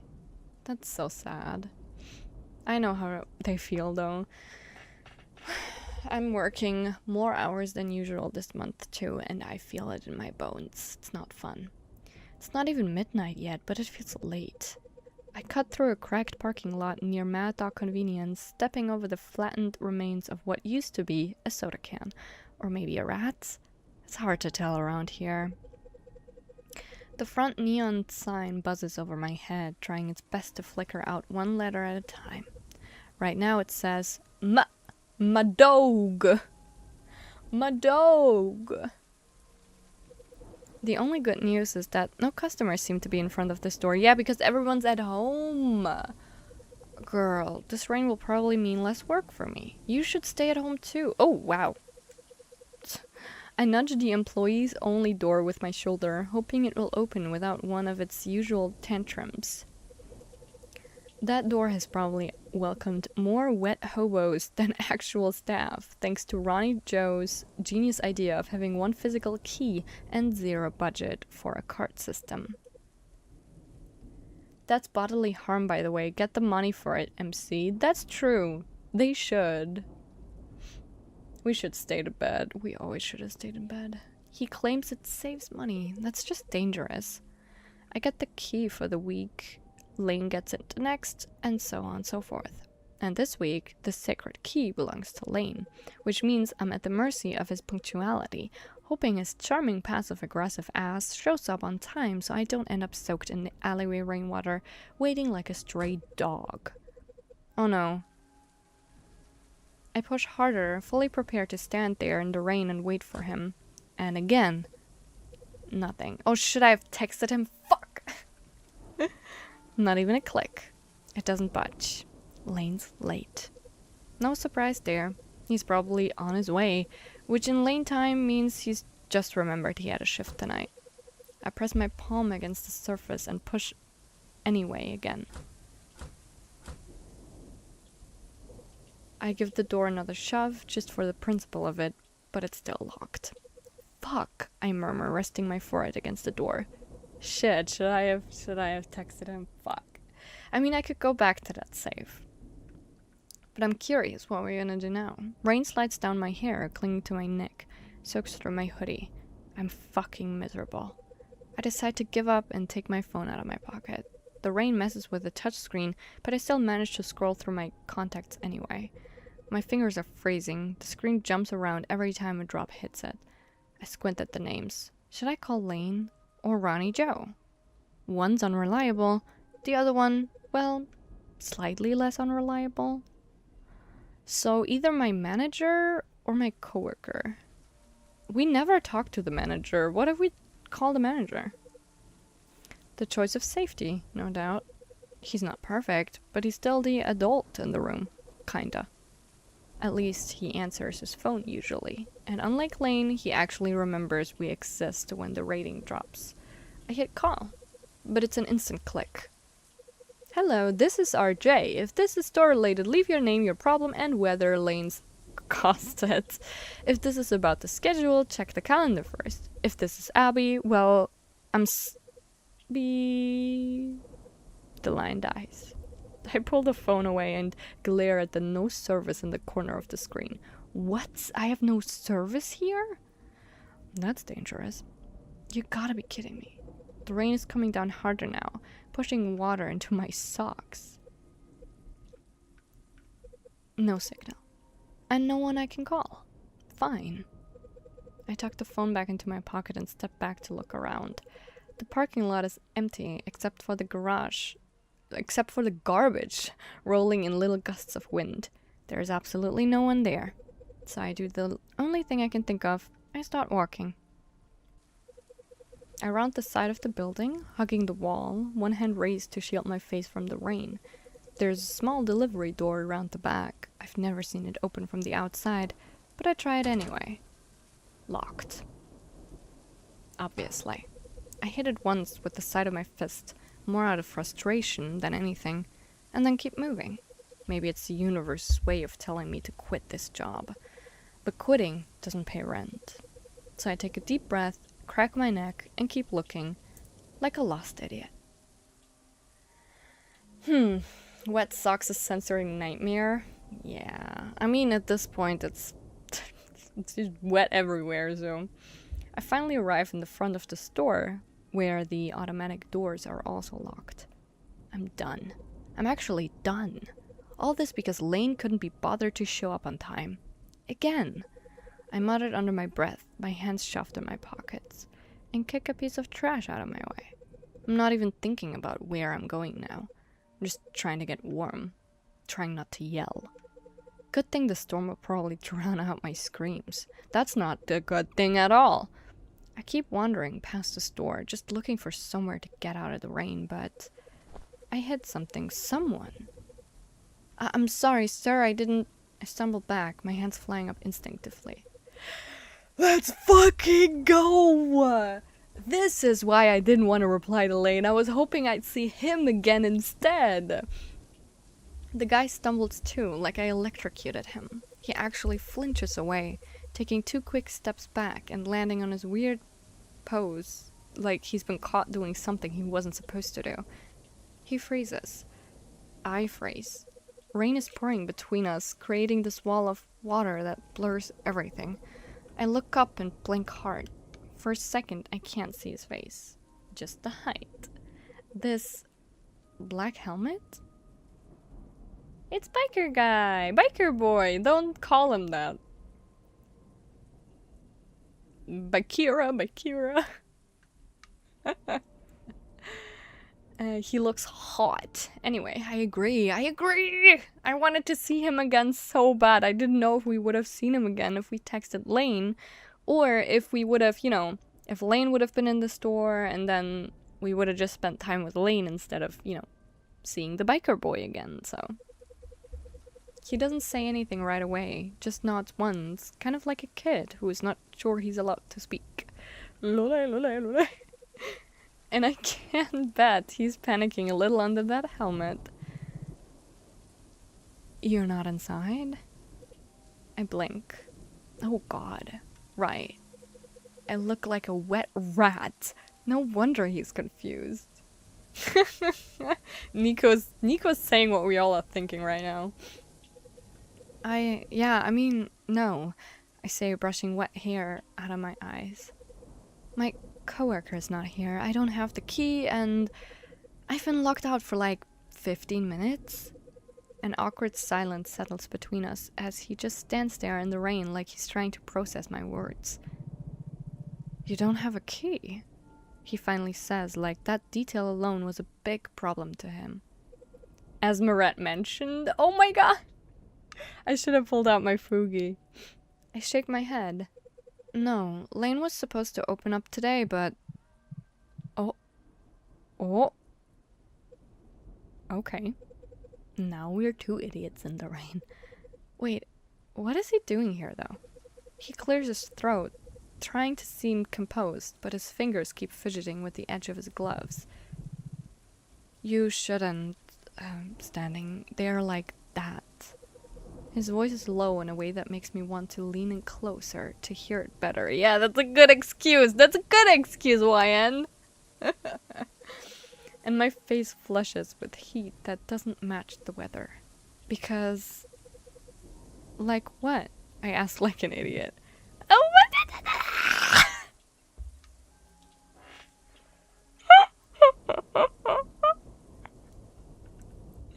Excuse me?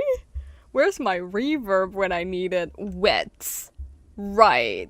With a blushing helmet and all. Anyway. Wet. I bark out a short, surprised laugh. It sounds so awful. I didn't mean... He's so cute to me. Is that weird? No, it's not. No, it's not weird.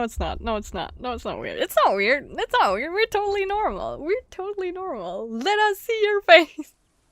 No, actually, keep the helmet on, please. Keep the helmet on, please. Please, thank you. We are calm. What do you mean? I didn't mean like that. You're gonna get sick. I love the emotes. Cause, you know, as an artist, how are you supposed to draw facial expressions on a helmet? So they just emote. I blink. It hits weirdly hard. Like the concern in his voice doesn't match how intimidating he looks. Yeah, probably. It's all I can manage because my teeth want to shatter. Chatter. But I won't let them. I'm fine, I add too quickly right after, even though I'm very obviously not. He doesn't really look convinced. That's probably why I see him take a step forward and then another, stopping close and positioning himself between me and the wind, just enough that I can feel the heat coming off of him compared to the biting air. It's subtle, but suddenly I'm not being slapped in the face by rain anymore. You don't have to do that. I almost scream. I mean, you're already... I don't mind. I freeze, though I can't tell if it's from the wind. There's something strange about how he says it. Not like he's trying to be nice, more like he really doesn't care. We stand here for a moment. That's really sweet. I can't. That locked me out. That's very nice of him. We stand there for a while, not really saying anything. I mean, I don't know what the hell I'm supposed to say to a stranger in a black helmet. Stranger, take the helmet off, how about that? That's when I suddenly realize how close he is. How big and tall he is next to me. And how careful he's being. Like if he breathes wrong, he'll scare me off. Yeah, get you a man who will stand in the rain to protect you from the wind. I clear my throat. You always like that, or am I just special? Oh, girl! The MC is asking the real questions here. I had to grab a pillow to squeal. Very understandable. Look at the emote. This is my favorite sprite of this character. He freezes. You're freezing. You dodged that one. Did I? Aww. A laugh slips out of me without any permission. Thanks. He doesn't respond, just shifts his weight, as if to say, you don't have to thank me. Another gust of wind hits and I instinctively shift closer, hugging my arms tight against my chest. I sigh and glance down the hallway. Hallway? Where the staff door is. Still locked. And still no sign of Lane. I don't think he's gonna come in. I don't think he's gonna open this door. God, he's so late, I mutter, mostly to myself. I'm so curious about him. Me too. Especially if he's the yandere, you know? Look, I think there's a little shelter around the corner. Not much, but I jerk my thumb towards the side of the building. Let's not wait for Lane under the rain, alright? He nods once. It almost looks like he's not just agreeing with what I said, but with the idea of following me. Oh, he's a puppy! He's a dog! I mean, you don't have to, I add, trying not to sound weird about it. You probably have somewhere else to be. His visor tilts slightly towards the rain, then back at me. No, he says. I'll come. Oh wow, that's scary. What is written there? I see what kind of guy he is. And I hate that you give him attention. You are one... What is... You... You are one bad dog. You're one bad? You've gone bad. Ah, you've gone bad. I see what kind of... I'm really curious. I see what kind of guy he is, and I hate that you're giving him attention. Is that about Lane? Or is that about the biker boy? Who's this about? The wind makes it hard to talk, not that either of us are saying anything. In fact, that's the rain that carries the only conversation. The shelter's exactly where I remembered. Hello, Asmo. Welcome in. Is it morning for you? Good morning. Hello, hello. We're playing a very eerie visual novel. Actually, I've just been reading what's written in the background. How are you doing? Just one of those narrow overhangs on the side of the building, probably meant more for trash bins than people. but it's something. I duck under, exhaling hard when the rain stops hitting me for the first time in what feels like forever. My shoulders drop. My hoodie is still clinging to my arms, but at least I'm not getting wetter. It's almost 4 a.m. Oh, right. Can't you sleep? Or did you wake up? Or are you still awake? Whatever it is, I hope you can get rest soon, if you need it. Not ideal, but it could have been worse. At least Biker Boy took most of the rain. He stops just a few steps away and stands right at the edge of the shelter, close enough that I can still hear his breath through the helmet. But he stays outside of it, letting the rain hit him like it's nothing. His head is low, like maybe looking at his feet is safer than looking at me. I glance over at him and then down at the little bit of space next to me. It's tight. No way someone as tall as him could fit in here, so I kinda get why he doesn't. I really do. But still, there's something weird about being the dry one. I tuck a wet strand of hair behind my ear. You know you don't have to stand out there, right? He doesn't answer. For a second I think maybe he didn't hear me, but I know he did. Is he waiting for permission? Or is he just too shy? I'm starting to get used to not seeing his face, which is somehow worse. Because I can't read him. Yeah, the emotes are the only... Let him stand in the rain or invite... I'm gonna invite him inside the shelter.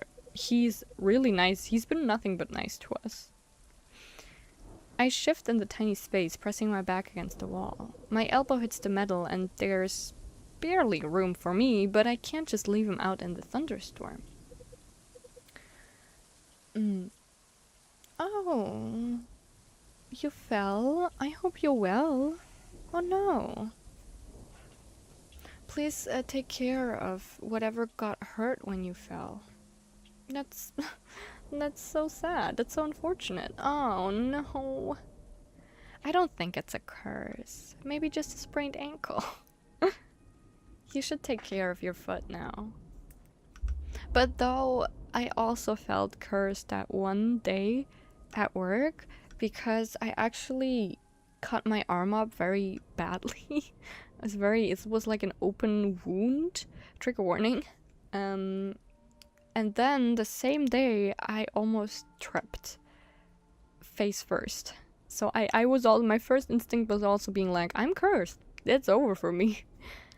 But yeah, take care, please. Take care of your foot. I had terrible things happening to my ankle since I was a dancer before that. And it really hurts. It can get really bad. So please take care. And thank you for dropping by, though, even if it's 4 a.m. for you. You can come in here if you want. I see his posture straighten, but he still doesn't move. Not an inch. I just get you more wet, he mutters. You barely fit in there. I shrug. I don't mind. He hesitates. Not like most people do. No, that kind of hesitation would almost be too normal for him. He looks like he's calculating the angles, the closeness, and even the physics of this. And more than that, he's trying not to panic about the idea of being close to me. How can you tell all of that with a fucking mask? Because yesterday I was saying about not visiting my parents' grave when I'll be old and busy, and guys, karma's real. Aww. It's okay, you'll learn. You'll learn and you'll do better.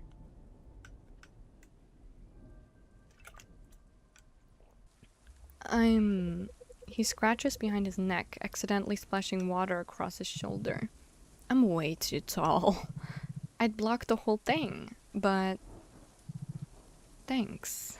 Aw, he's blushing. Oh, okay. I should have brought an umbrella, I murmur. I should have brought a jacket, he mutters. I don't know what this is, but it's weirdly comfortable. Like I'm not supposed to be this okay with a shy, silent guy biker wall, who just showed up to block the rain for me. But I am. I tilt my chin upwards. What are you doing here? I try to keep it casual, like it's nothing but small talk. But we both know it's not really. It's night, there is a thunderstorm, and we're two strangers. I was just writing. Writing? Where? He shrugs. Nowhere. I hate this reply. Nothing, nowhere, none of your business. I blink. But why stop here? Oh, he looks so defeated. I love this pose so much. Thought I'd grab a drink. That's clearly a lie. I don't say it out loud, but my face probably does. This door is closed. I didn't know. I stare at him. The rain taps on the metal awning, ticking like a countdown to how awkward this is. Nothing. Oh, sorry. So it's just a coincidence that you're here and I'm here. He nods shyly. Yeah. Time drags on for a few minutes. The rain's not any better. Actually, I think it's worse now. And yet, he still hasn't moved. Elaine will come soon, and I'm okay, so... You don't need to wait for him. I look up at him. None of your business. What? You don't need him to get inside. There's something in his voice this time. Something tight in the back of his throat, like he's holding something back. I do, I answer, raising a brow. He's the only one with a key. I feel like, this is so cool. Like, I don't know if you can see. Wait, I'm gonna... There. It's so cool to see the guy standing there and then the graffiti being kind of a reflection of his thoughts, you know? Maybe I'm reading too much into it, but hope. Like, he's hopeful that we will, you know, start getting closer to each other. And then I see what kind of guy he is. He probably means Lane.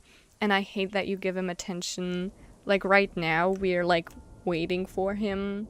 You've gone bad. I wonder what this means. You've gone bad. Me or him? This is so cool. I really love the background in this game. The backgrounds are sick. Anyway, sorry for the little fangirling. I just love indie games. Does Italian hand movements. Get yourself a man who will break into your workplace so you don't get wet in the rain. This frame is very cool. It is. It is kind of eerie, but it reflects his thoughts, in my opinion. The graffiti reflects perhaps just him. Maybe. I feel like the graffiti does reflect his thoughts. I don't think we're gonna end up in this alleyway with another person, actually. Or maybe, actually, it could fit Amelia as well. Anyway, he's the only one with a key. He doesn't answer right away, but seems to argue with himself behind that helmet. We could check the door again, he says finally. I already tried. Maybe I can do something. I squint at him through the rain. What the hell could he do against a locked door? Oh, girl. I already tried multiple times. Really? He lifts a shoulder. Still. I hate his one-word answers. He's just like Ace from Touchstar of the... I say that I hate that, but then they're my favorite characters.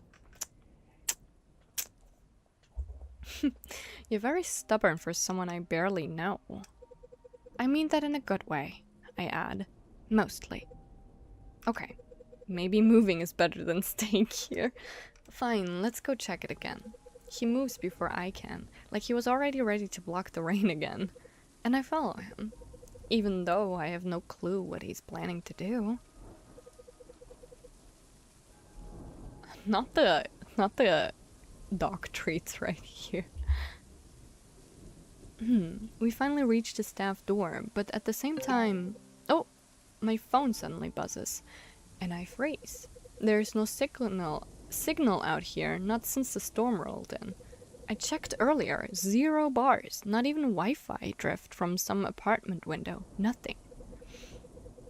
So that buzz hits me like a jolt, like something breaking through that wasn't supposed to. How the fuck? I stop walking and pull my phone out of my hoodie pocket, my hands shaking just a little from the cold. The screen lights up. What the fuck? I sigh. 1 fucking thumbs up emoji. God. Even Lane might have done better. Oh, it's our manager. I can't believe I just said that. Your manager? Oh, yeah. I turn the screen towards him for half a second and then pull it back. He gives a small quick nod like that's all he needed to know. Your manager, he repeats, as if saying it again might help him remember something. The guy with the beard, wears rings on every finger. Why is he asking? Why is he asking? Why is he so interested? I'm suspicious. Is my manager gonna survive the night? I blink. You know him? Not really. He just said I had a nice bike. I thought he was your boyfriend. Ooh! Okay. I almost choked on my own spit. Wait, what? Ronnie Joe? Oh, he looks so defeated. I sent something funny in DC for Mama. Next target, mayhaps? That man looks like he's 50! I laughed harder. Oh, right. Oh no! He's so cute. Sorry. I'ma eat now. Good night. Bye-bye. Thank you for sending me something funny. And thank you for dropping by, Zach. I hope you have a great night. Sleep well. I'm hugging you too, virtually. Bye-bye. See you next time. I didn't mean... My breath's making little clouds in the air now. It's fine. Next time, just call me. I mean, if it happens again. I can't help smiling. You don't even have my number. Oh, yeah. I could get it? This is so cute. Anyway. This is so cute. This. Oh. Blech. He's so cute. He keeps his visor down while he says it, but I swear I can feel his eyes on me. He should take the helmet off and then you get my number. How about that? Maybe. But you gotta earn it. There you go! Applause for the MC. Applause for YN. Yes, of course. Yes, of course. He's not even questioning that he has to earn it.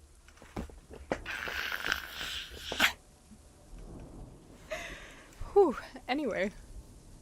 I want to chomp him. I totally get what you mean. Anyway. Let's log back in. I just don't mind waiting for... Okay. What the fuck? What the fuck? Where the fuck did that Riz come from? Whoa! Holy Riz.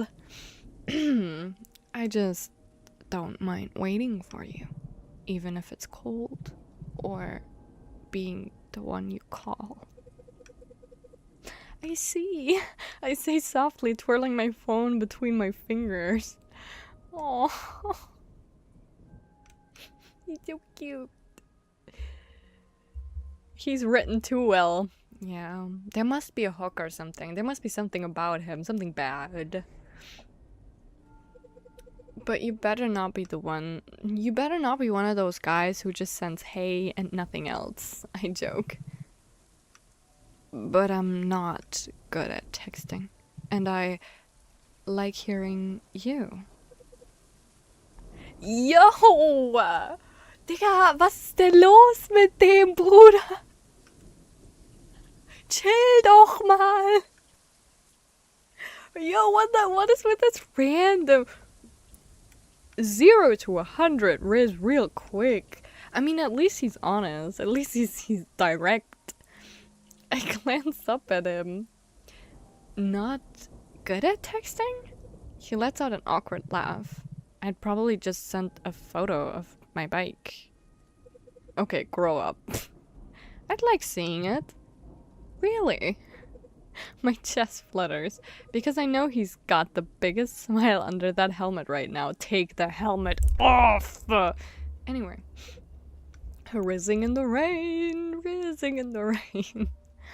Why not? I jiggled the handle, but nothing. See? Locked, I mutter. Biker boy stands a step behind me. His stare's locked on the door like it did something to him.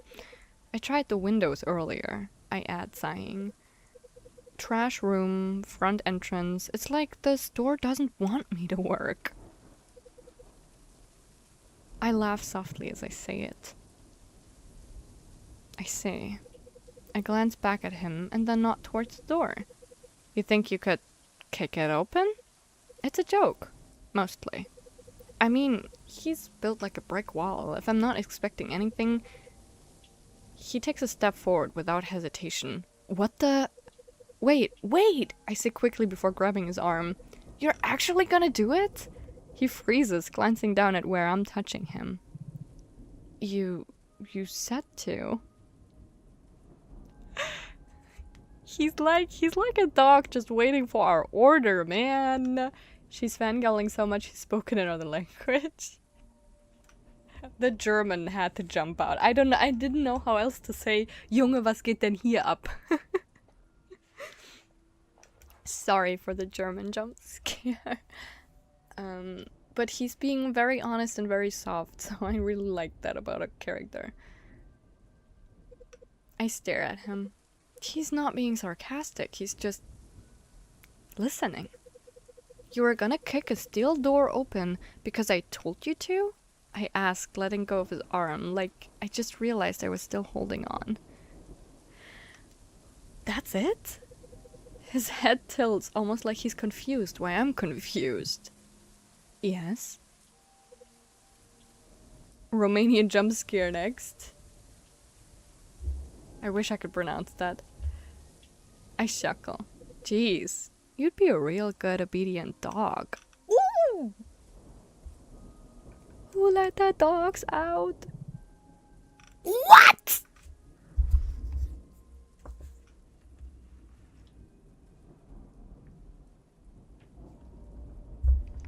Excuse me? What the fuck? So, when are they? When? Just when? 'Cause honestly, I would. Hello? What is going on here? I need to stand. I need to move. I need to walk, like, circle across my room. This is why I low-key want to be a face streamer sometimes. Because if you could see me right now. If you could see me right now. Lord Jesus. Anyway. Yeah, everyone, remember you have lungs? Only for you. I sigh, glancing back at the door. My manager is gonna kill me if he sees the frame, but it's not like we've got any other way in.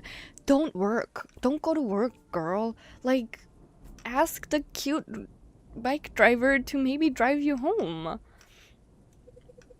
I pause, second guessing if I'm really about to let him do this, and then I step back, giving him room. Lane's still not here, so I think it's only fair. Go ahead. I can't afford to be late. That's all he needs to hear. Wow. What a guy. Wow. Wow. I blink at the sudden silence. You're officially the strongest guy I know. He shyly steps back into the rain to let me pass. Am I? Oh my god, he's so excited! If he had a tail, it would be wagging right now. Am I? The nervous way his fingers fidget is honestly kind of adorable. I just gave him a compliment, and this poor, awkward man has no idea what to do with it. I mean, it's not a huge accomplishment, considering the competition is mostly lane, but still. What a man, what a man, what a man. He doesn't say anything. We just made his day. But I can tell. He's smiling under the helmet. Take the helmet off! Anyway, I'm normal. I'm okay. I step inside, holding the door open with my hip. You should wait in here until the storm chills out. A flicker of rainwater rolls off his black helmet and lands on my shoe. I'll drip everywhere.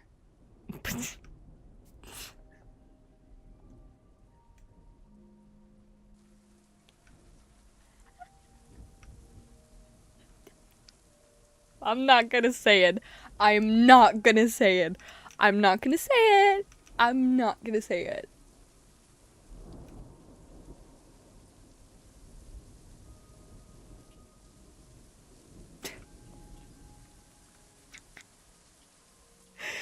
I'm not gonna say it. But you know what I'm thinking. Hold on. No, not this one. No, not this one.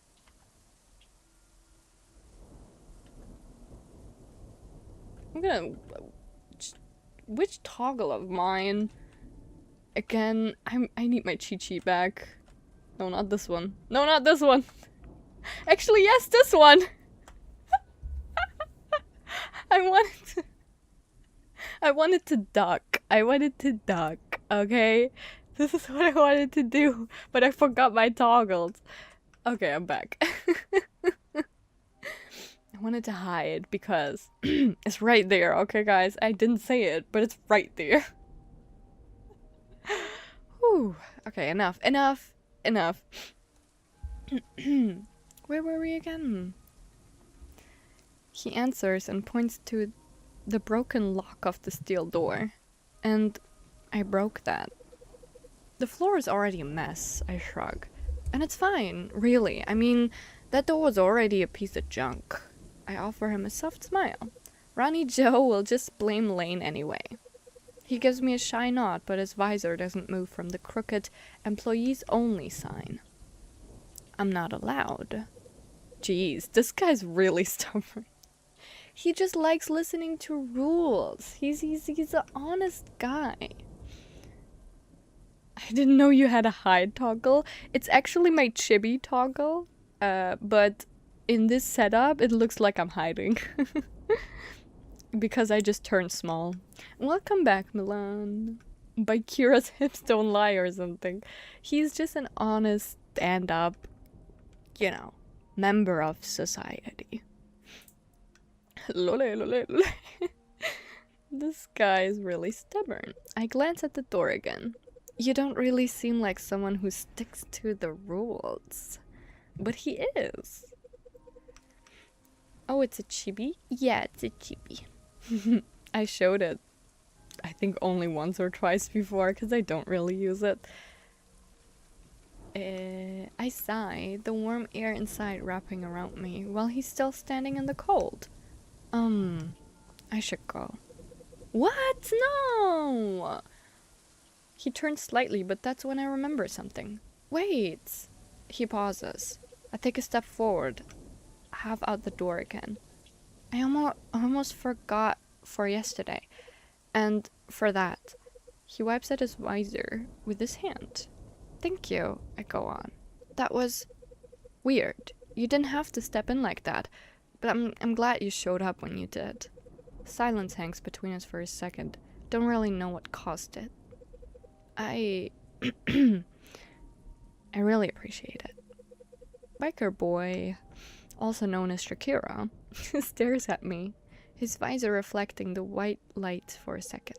There's something weighty in his silence, like he's thinking too hard about something simple. I try to lighten it. I hope he doesn't show up again, I say with a little laugh, half joking, half not. I'd rather not deal with him as a second time.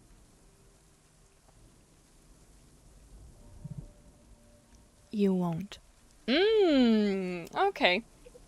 Okay. You know that because... why exactly? Right. It's not daunting at all. My eyebrows rise a little. Oh? You sound pretty confident. People like that don't usually try again. I should probably feel a little weird about that answer, but instead I just lean a shoulder against the frame of the door and smile. Either way, I owe you one. I didn't do much. You did enough, I answer. More than most people would. Yeah, more than my fuck-ass coworker did. Anyway.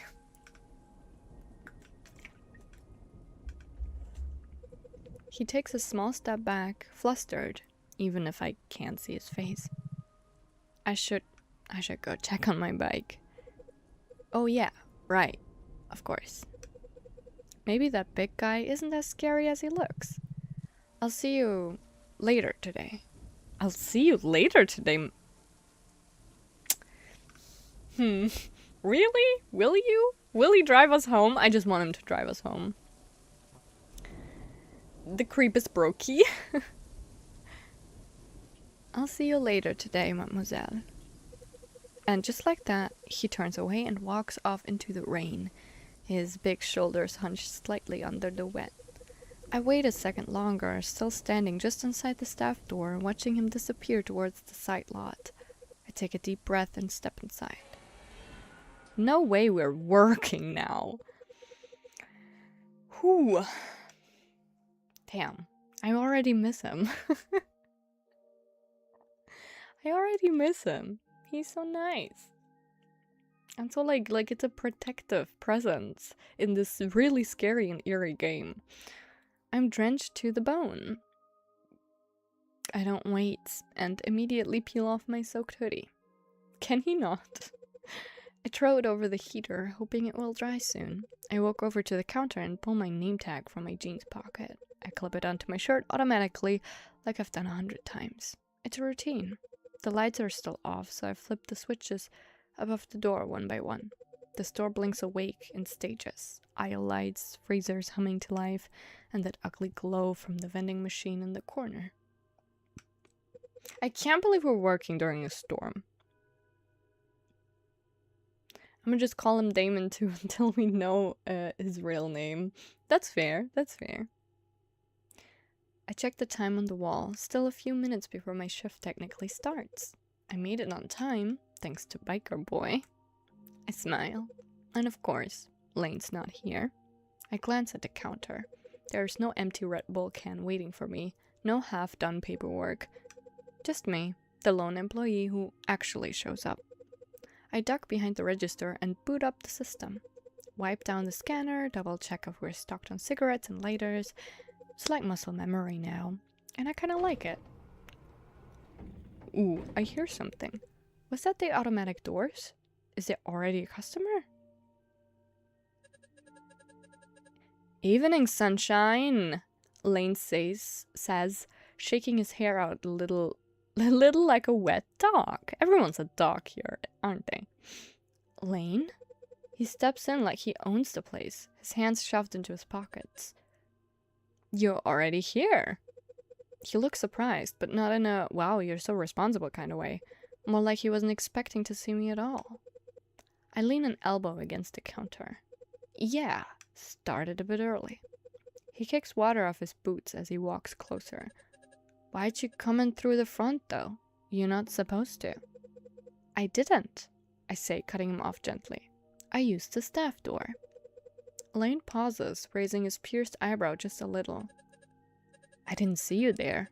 I was headed to the back, figured you'd be waiting by the staff door like last time.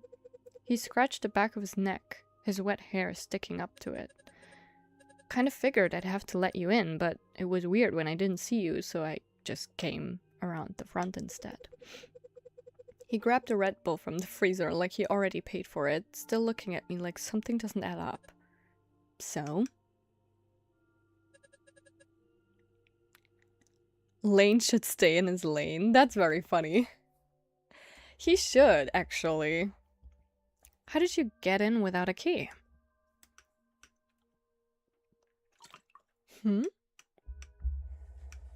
Say what he wants to hear or say what happened? I'm gonna save real quick. I would say the truth in reality. But say what he wants to hear? I'm so interested. What does he want to hear? I glance at the floor, then at Lane. He's already looking at me weird, like he's waiting for some kind of story. So I'm gonna give him one. I think maybe you forgot to lock it. His eyebrows twitch up, like that answer caught him off guard. I forgot to? Yeah, I say, keeping my voice casual. I just pushed it, and it opened right up. I thought you might have left it unlocked by accident when you left yesterday. He leans on the counter, absently moving the can in slow circles. There's a pause, not long, just long enough to feel it. Huh, he answers. I can tell he's not buying it. I offer a small shrug, like it's not that deep. You left after me, and you have the key, I added quickly. So I figured that was the only explanation. I didn't think too much about it. He furrows his brow and looks towards the back of the store like he's trying to replay last night in his head. Is that not just gonna make him more scared? Because there's actually people disappearing? Pretty sure I locked it. Well, I moved to the other side of the counter to give myself something to do. Guess not. Maybe you locked the front and just forgot the back. I swallowed and hope that's enough to shut him down. He doesn't say anything for a second. Maybe, he mutters and then takes a sip. I mean, yeah, I guess I could have. Would have been the first time, though. He laughs a little, but he doesn't sound fully convinced. I force a smile too, hoping it sticks. Well, at least you got in, right? Gaslighting him, let's go.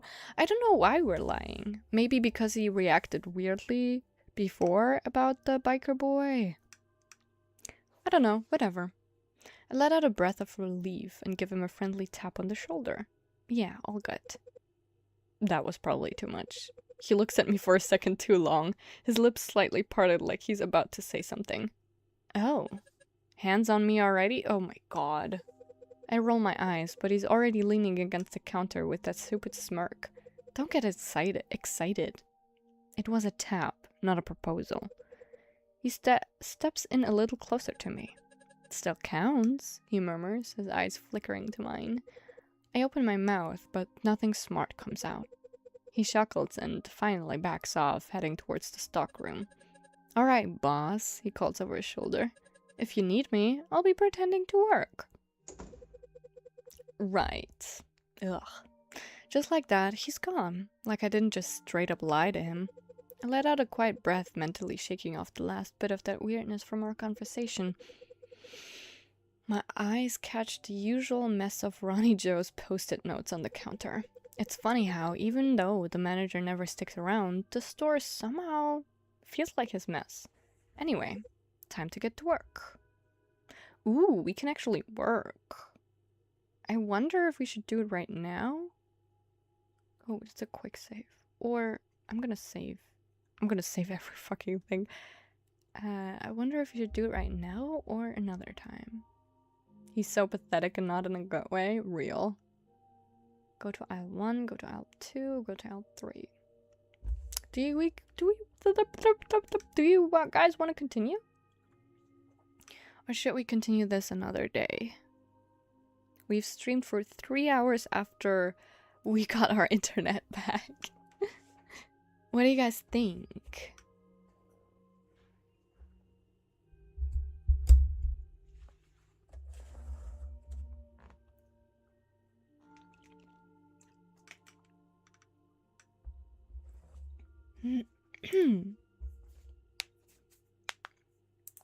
I just think this is a good place if we want to stop and pick it up another time. I'm afraid that if we continue that we're gonna like not find a good place to stop. I mean, I'm invested AF, but I think whatever you think is best. I'm invested AF too. Like, I could definitely continue, but I think it's a good stopping point. Yeah, exactly. Like, I'm afraid that if we continue the story, we will pull through till the end of shift 2. I mean, I have a free day tomorrow. But I don't want to keep... I'm also very invested, like, usually. But I also know that I have work tomorrow. Oh, you have work tomorrow. That's a shame. We're also invested. Okay. I'm considering. Because if we continue, we might really continue for a long time. Because this is a great place to, you know...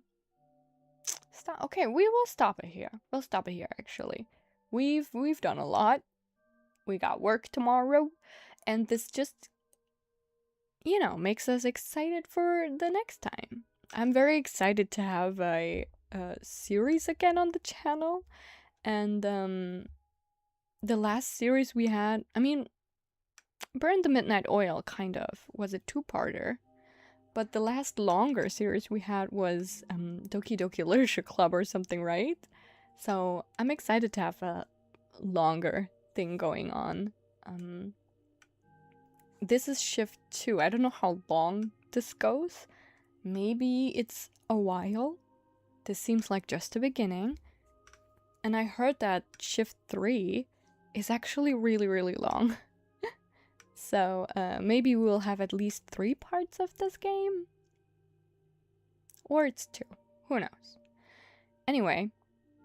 Yeah, it's very exciting to be back. I think we don't need a chatting screen for the end again. It's good to have something that doesn't end in one stream. Yeah, usually we finish stuff very quickly in one stream. But this time, I don't know, I missed it. I missed having something ongoing.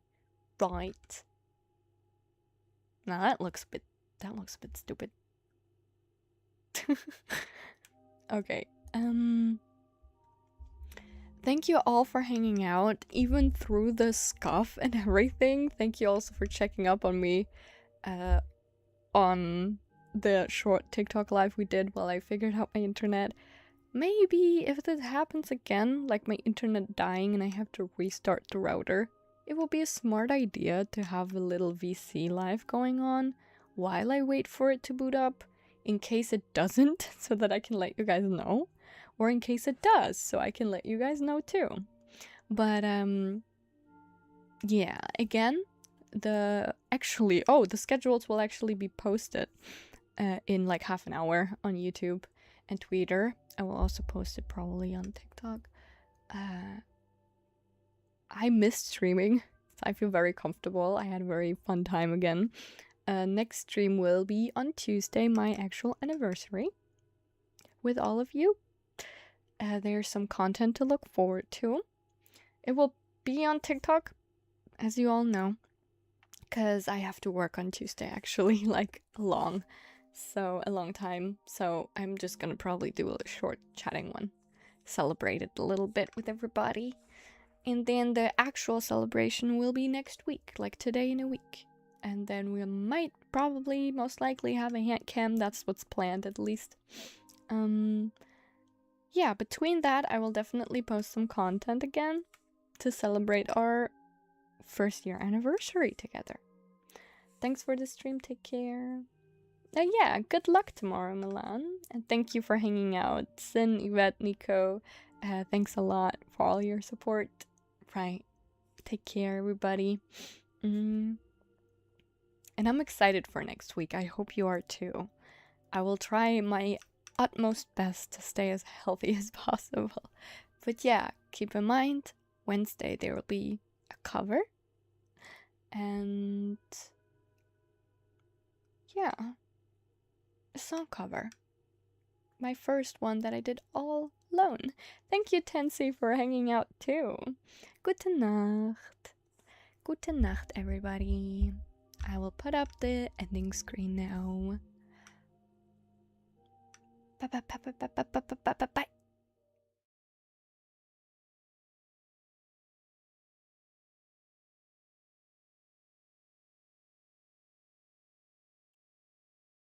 All right. This game is really fun. Did I save already? Yeah, I did. Okay. This game is really interesting, this visual novel. It's kind of scary, but the character makes it less scary, which is usually a sign of them being well written. I really appreciate y'all's patience with me through the scuff and everything. I'll definitely put up timestamps because this was very annoying. Either way, your support means the world to me. Your patience, your love, your warmth. Like I said, other people seeing that just makes them feel more comfortable hanging out here with us, which is very fun. So yeah, have a good night. Eat and drink enough. Please take care of yourselves. The weather changes is making me feel a bit woozy, so take care as well. Don't ignore your health. And take care of yourself for me, right? Thank you. I will do the same. And we'll see each other on Tuesday. Our anniversary. Wow. Okay, I talked too much already. Good night and love forever. Bye bye.